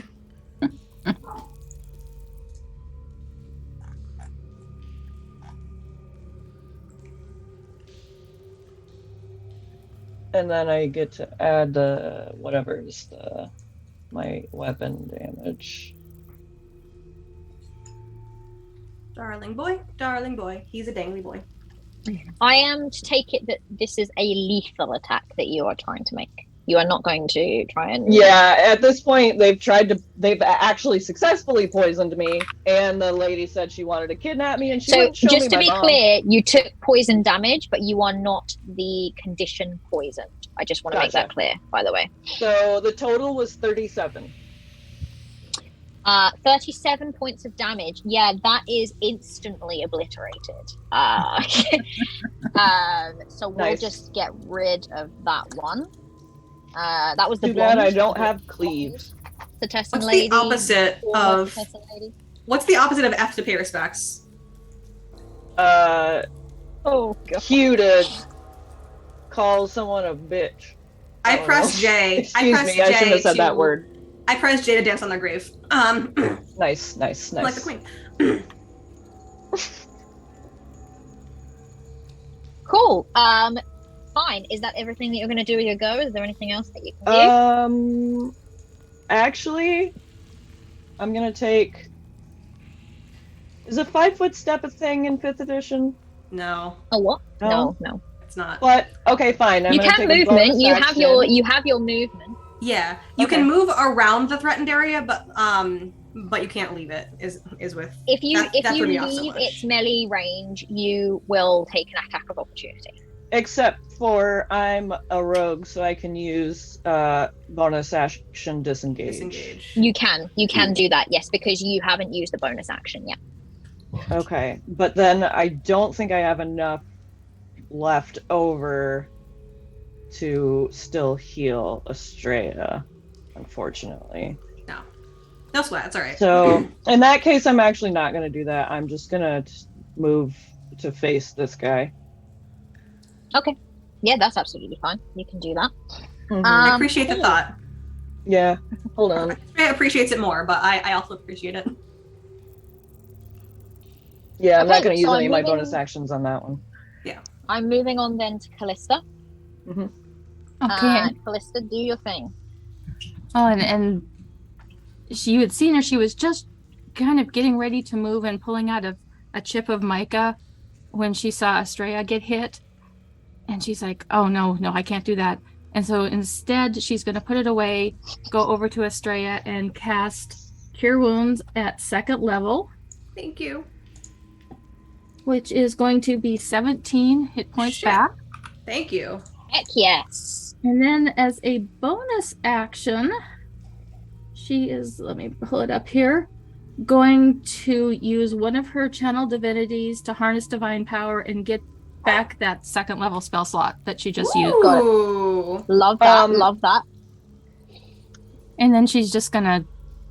Actually, she would have moved 5 feet or so to get to Estrella, and then she's just kind of going to move over that way. I can get my token to move.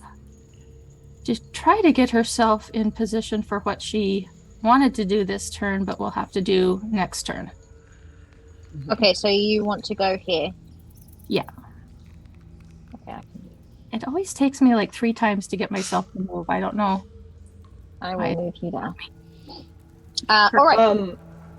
I realized I forgot to roll my concentration checks, so it's half the amount of damage I did, or that they did to me. Oh shit! I had to do that too. Ooh, yeah. For this time, because I forgot about it too, I'll just don't worry about it. But we'll try to be a bit more vigilant on that from that one.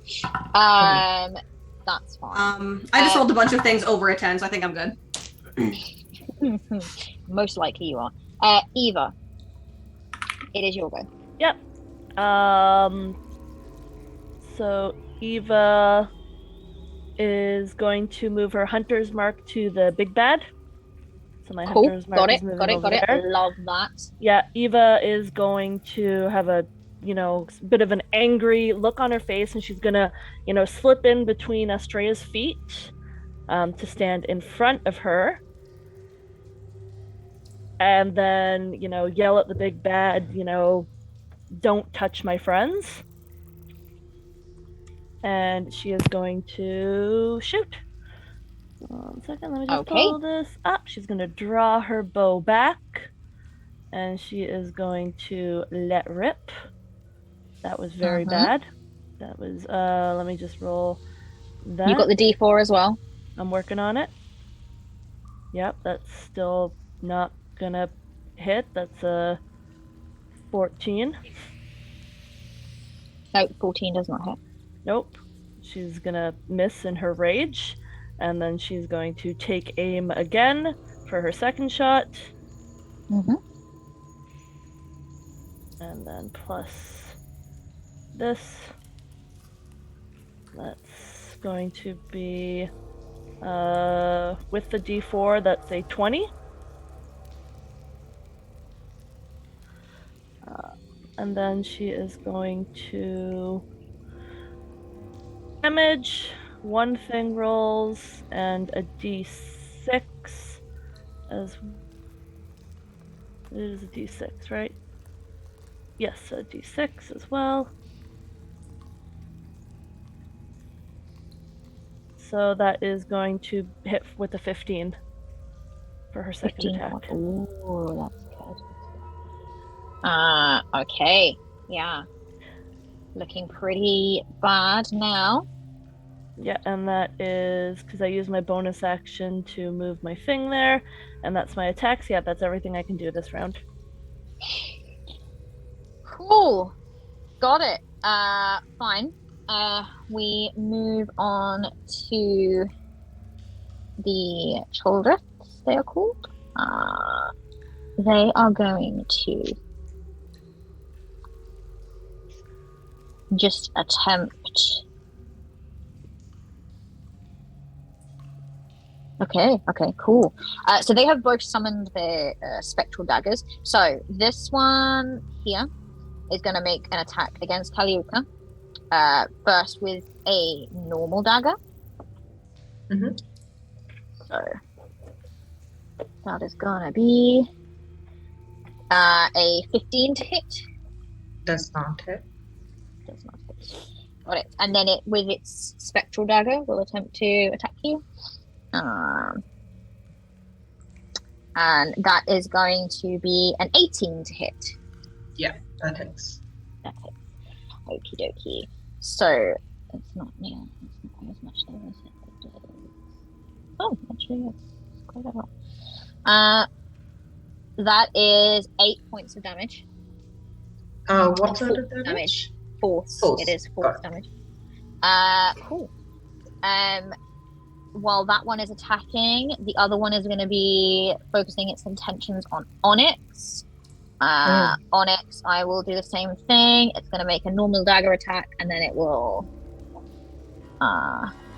do its spectral dagger. So let me.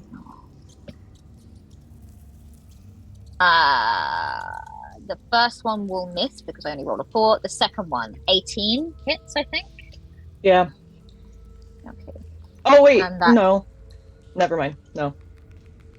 That is also going to be 8 points of force damage to you. Okay. So let me roll. So I got to get above a 4, basically. Above a 10 because it's whichever's higher. Yeah, I got that. And as this is kind of hitting you, you hear Arachne kind of yell out this command of keep that one alive.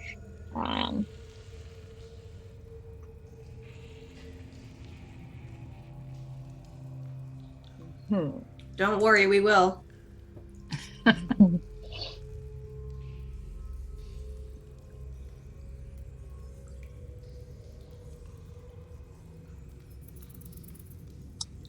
Cool. That is their go. So Kaliuka, it is now your go. I will take another attack at the one in front of me. Yep, roll to hit. Okay, that is. Ooh, I don't think that hits. That's a 9. 9. Did you does not roll hit, the unfortunately. D4? Oh, I roll don't the think even the D4. bless Oh, can the save. D4. I don't think even the bless can save them. But Yeah. No, it cannot. It cannot. Don't worry about rolling Oh, that. 'Cause it okay, cannot. no. Cool. That honestly isn't anything else I can do in my turn. Is that the only thing you can do? Yeah. Okay, cool. You take a swing at it. You miss. This burnt up little creature here is going to take another swing at Estrella.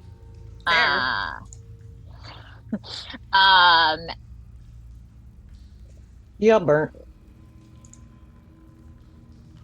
Oh yeah, actually, you can do it 3 times, can't it? Okay. Please don't kill me, but I rolled 20, 21, and 23. that's so funny. They all hit. I don't know how you put fire in. Literally, you've lit a fire up this one's ass, and it is like hitting with absolute precision. Oh yes. So this one gives you plus 16 points of piercing damage, Okay. and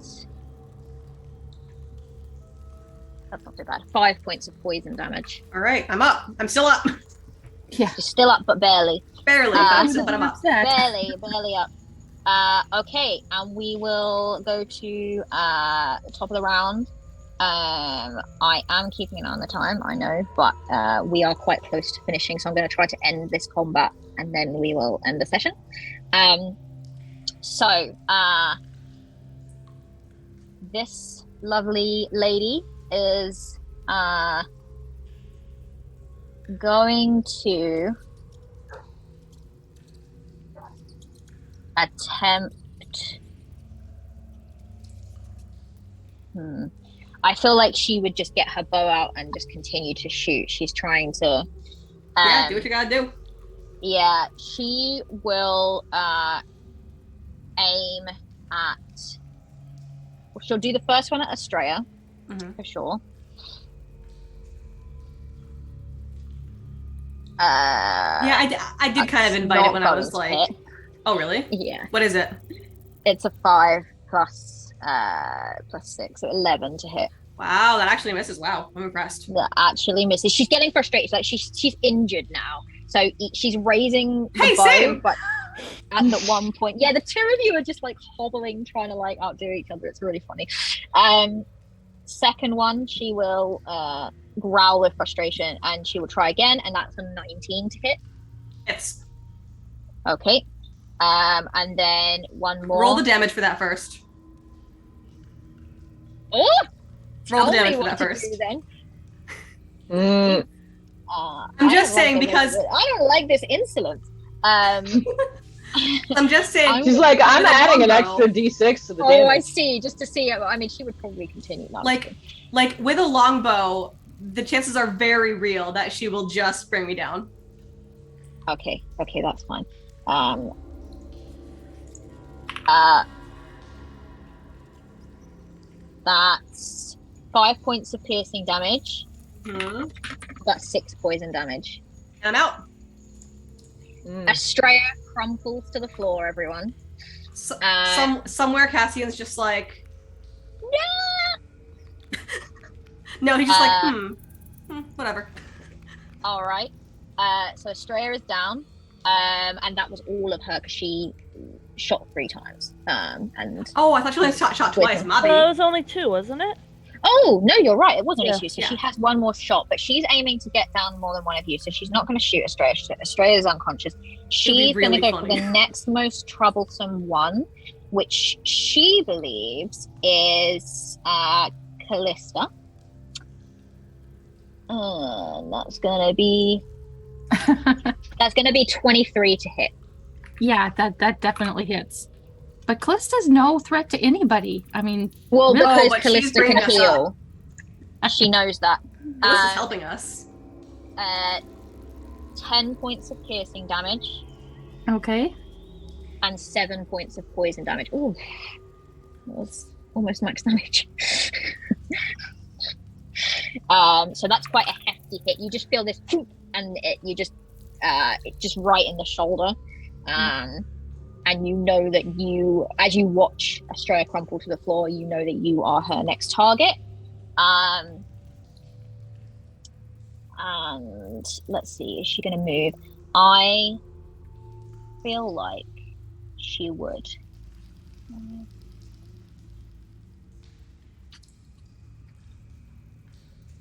Start to move this way. Skitter, motherfucker. Yeah, she's gonna change my course of action on my turn. Calling me out like that. Okay. She is looking, I just want to remind you all, she is looking pretty bad. Like, she's looking like she's on the last legs, pretty much. Okay. Next up would be Estrella. Make your death saving throw, please. Yes, ma'am. That is a 5. That's 1 failure. 1 failure for Estrella. And we move on to Onyx. It is your go. All right. I'm gonna say, don't kill the big one. She knows where my mother is. And then I'm gonna take a bonus action to safely disengage from this guy. Come over here. And then I'm going to use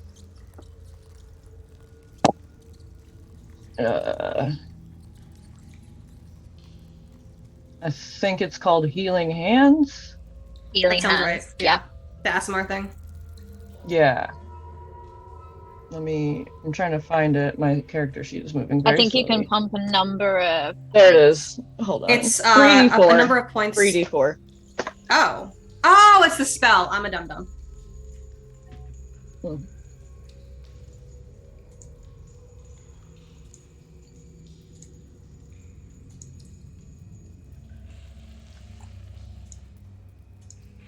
Seven hit points. Oh, thank you. That was You're exactly how many I welcome. had before. Oh, well, at least you're up. And you Yeah. don't have to Alright. make any more death saves. So that's Look, your action and I'm bonus happy. action. Any more movement, or are you good?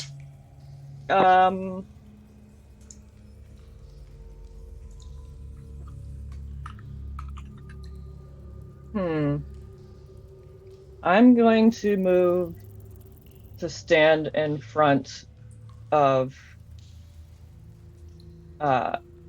Callista. Or like, where would I be in order to like give her partial cover from the yellow lady? Should I move up one? Up one, I would say, would be your better bet. Okay. I get what you're trying to do. You're trying to like shield her a bit, right? Yeah. That's fine. That's absolutely fine. So that's your go. We will move on to Callista. Callista, by the way, anything if you wanted to do anything to the lady, it doesn't matter that Onyx is now standing in front of you. You can kind of go through other people, your friends' spaces, as it were. Well, and Callista would have heard Onyx call out, "Don't kill her. She knows where my mother is." Would Callista know, being fairly new to battle magic, if she cast a spell?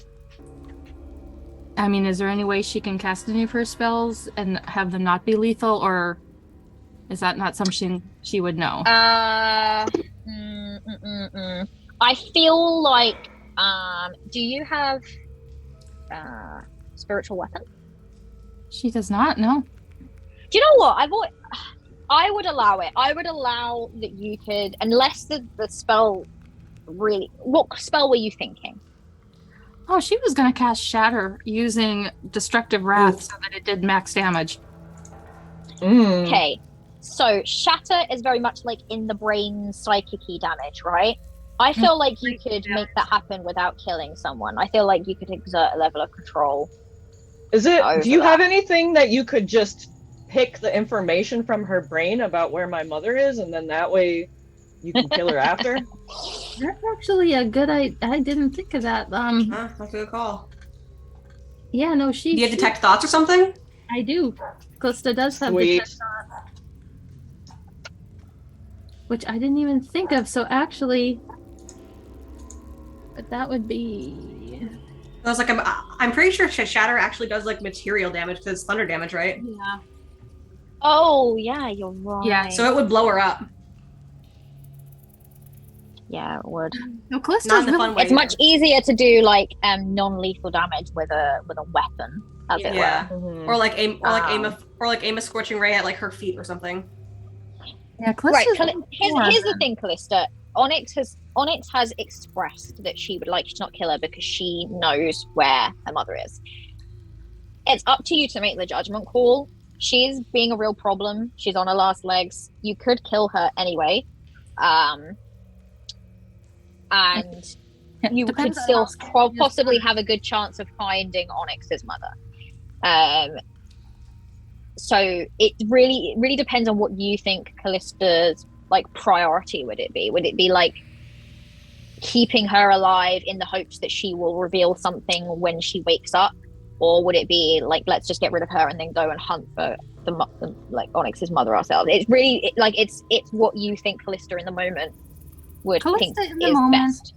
Sorry, Onyx, but Callista in the moment, having been hit for probably the first time, or one of the very first times in her life, and taken quite a bit of damage and being pretty freaked out, she would want to just kill this bitch. Can I make a suggestion as a player?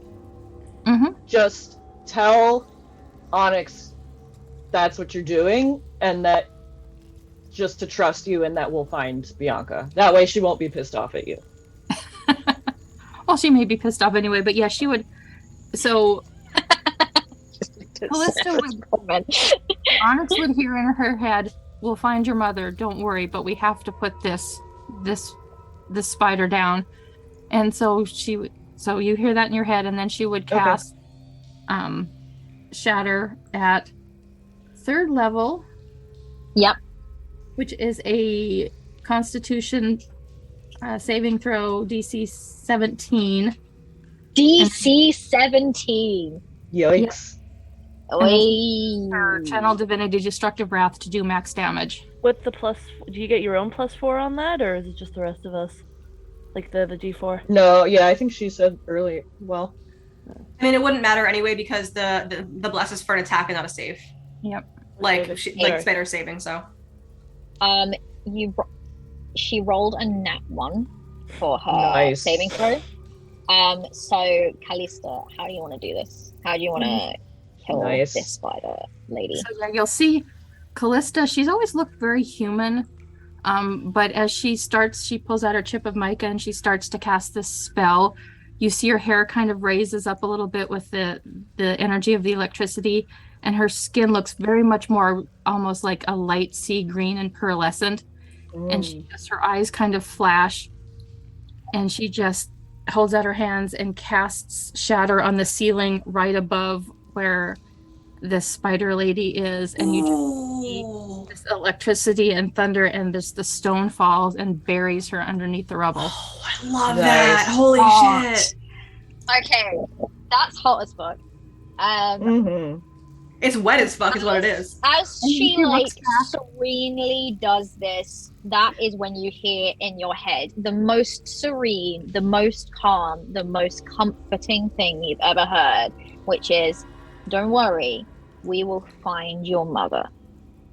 As this whole entire cabin, and you feel like you've been really fraught with nervous energy this whole time, Onyx, because it's your mother and like you don't know what's happening to her and you're finding out all these horrible things, and it's like, what does that mean though? Is she okay? Has she been injected with this disgusting stuff? Like, what is this? But for the first time you feel calm, and it is from probably the person in your party that has come across the most anxious this entire time. Just suddenly completely has full control of the situation.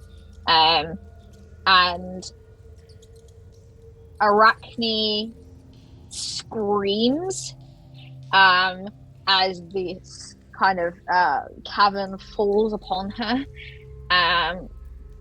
And you just see you just see like all these rocks. There's a couple of spider legs just sitting out, and they twitch a couple of times, and then they just lie still. For the sake of gravity, for the sake of speed, I'm going to go ahead and say that you could probably dispatch of these other two creatures pretty quickly. And the humanoid, yeah. Mm-hmm. And it's up to you. What would you want to do with that humanoid now that you are in a position? Like, would you be trying to keep it alive, or do you want to just kill it? I have the Does it rope of look like entanglement. Does it look like it can speak or have intelligence at all? So the intelligence is there. It's a sentient being. It's it looks like it has its kind of free will taken away from it a little bit. It just looks confused. Honestly, it just looks confused and a bit like, you know that this used to be a Setessan woman. That's the thing. Rope So of you know entanglement, that it's please. Mm-hmm. I'm gonna go Yeah? ahead and use that rope of Okay. entanglement.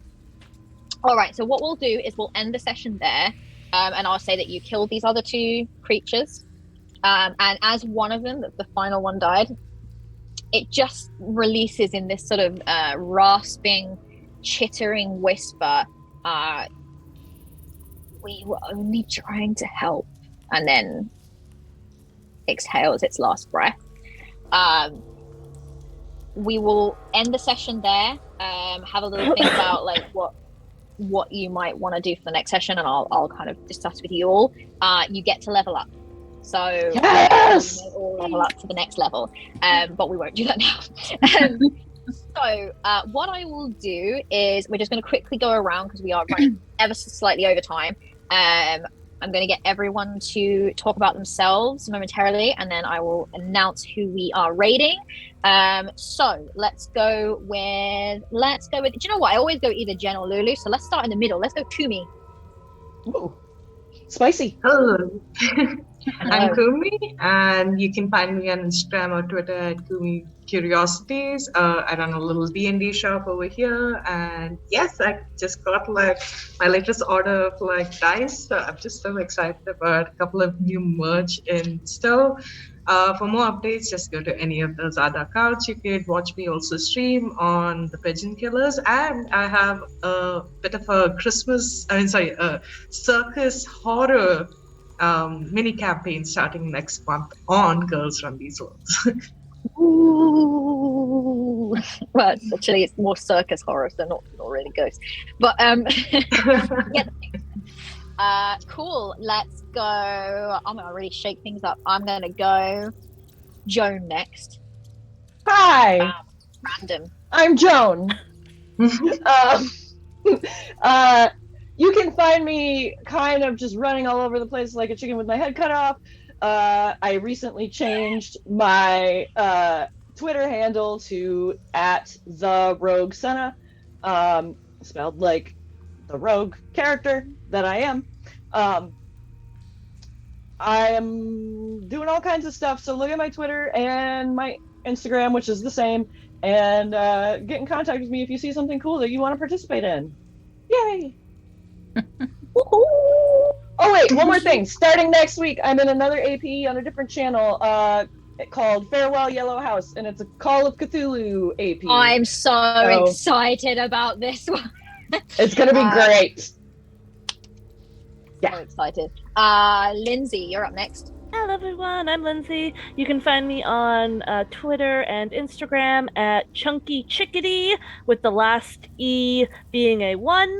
I run a cosplay, anime, and nerd store here in small town Belleville, so a lot of my posts are kind of being part of the community out here, but I'm always up for being invited to other people's games. I love to role play, and I love to play D&D and TTRPGs. So if you're looking for some players, feel free to reach out to me, and I'll slot you in. Heck yeah. You all thought I was gonna go Jen, but I'm going Lulu.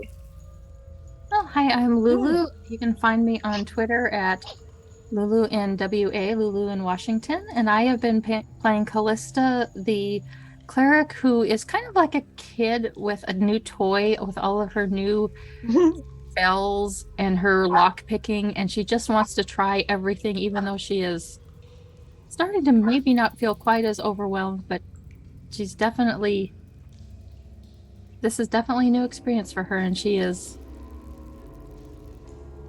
experiencing. Yes, well, she'd been wanting. Well, that's what we want for her. She's been wanting to use that shatter spell the entire time, and she almost thought she was going to have to go and cure Estrella again, but thankfully Onyx took care of that for her. Yeah, this is teamwork. This was great. I really love this battle. You all work so well together, and it makes me want to cry. Jen. Hello, friends. I am Jen. I am your friendly local Estrella. Very sad, very hurt. It'll be a fun time when she gets back and Cassian's like, what the fuck?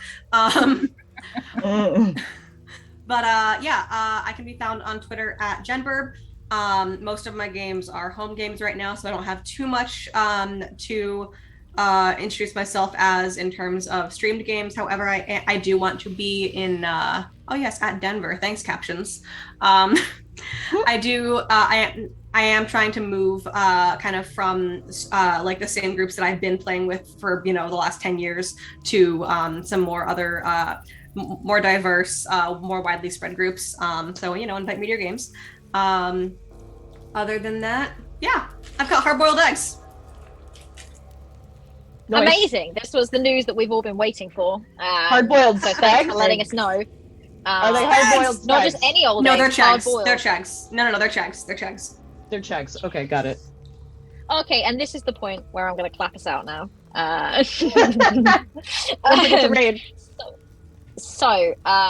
Yes, I know. We are going to be raiding. Let me get that information. Oh, wait, let me quickly talk about me. I'm Kat. Law Mistress 93 is my Twitter tag. I'm also known as the Law Mistress. I write, I blog, I stream. Catch me here every Sunday until this ends. And on Thursdays, every other Thursday, I play Siren in the Cyberpunk actual play. And also, we've been nominated for a Game Herd Award. So definitely, please, you can find it pinned in my Twitter, how to vote and everything like that. So please, if you love this, go ahead and give us a vote. And one last dig for September. They're 25% off right now. Please drop Girls Run These Wild a sub. We are 4 off of our sub goal, which is really, really impressive. So please drop us a sub. Now I will tell you about, we're going to be raiding Tavernaut, who has been subscribed to us for like 4 months, and we're super, super happy to have so much support from them on the channel. They are doing an RPG-a-thon charity event, and there's a couple of recognizable Girls Run These Wild faces. Those of you who know Space Jamba or Amber, and Glazer as well will be there. So please, please, please go stick around. and they will be up shortly. Thank you so much for watching us, and we will see you next week to see what the party are gonna do. Okay, bye.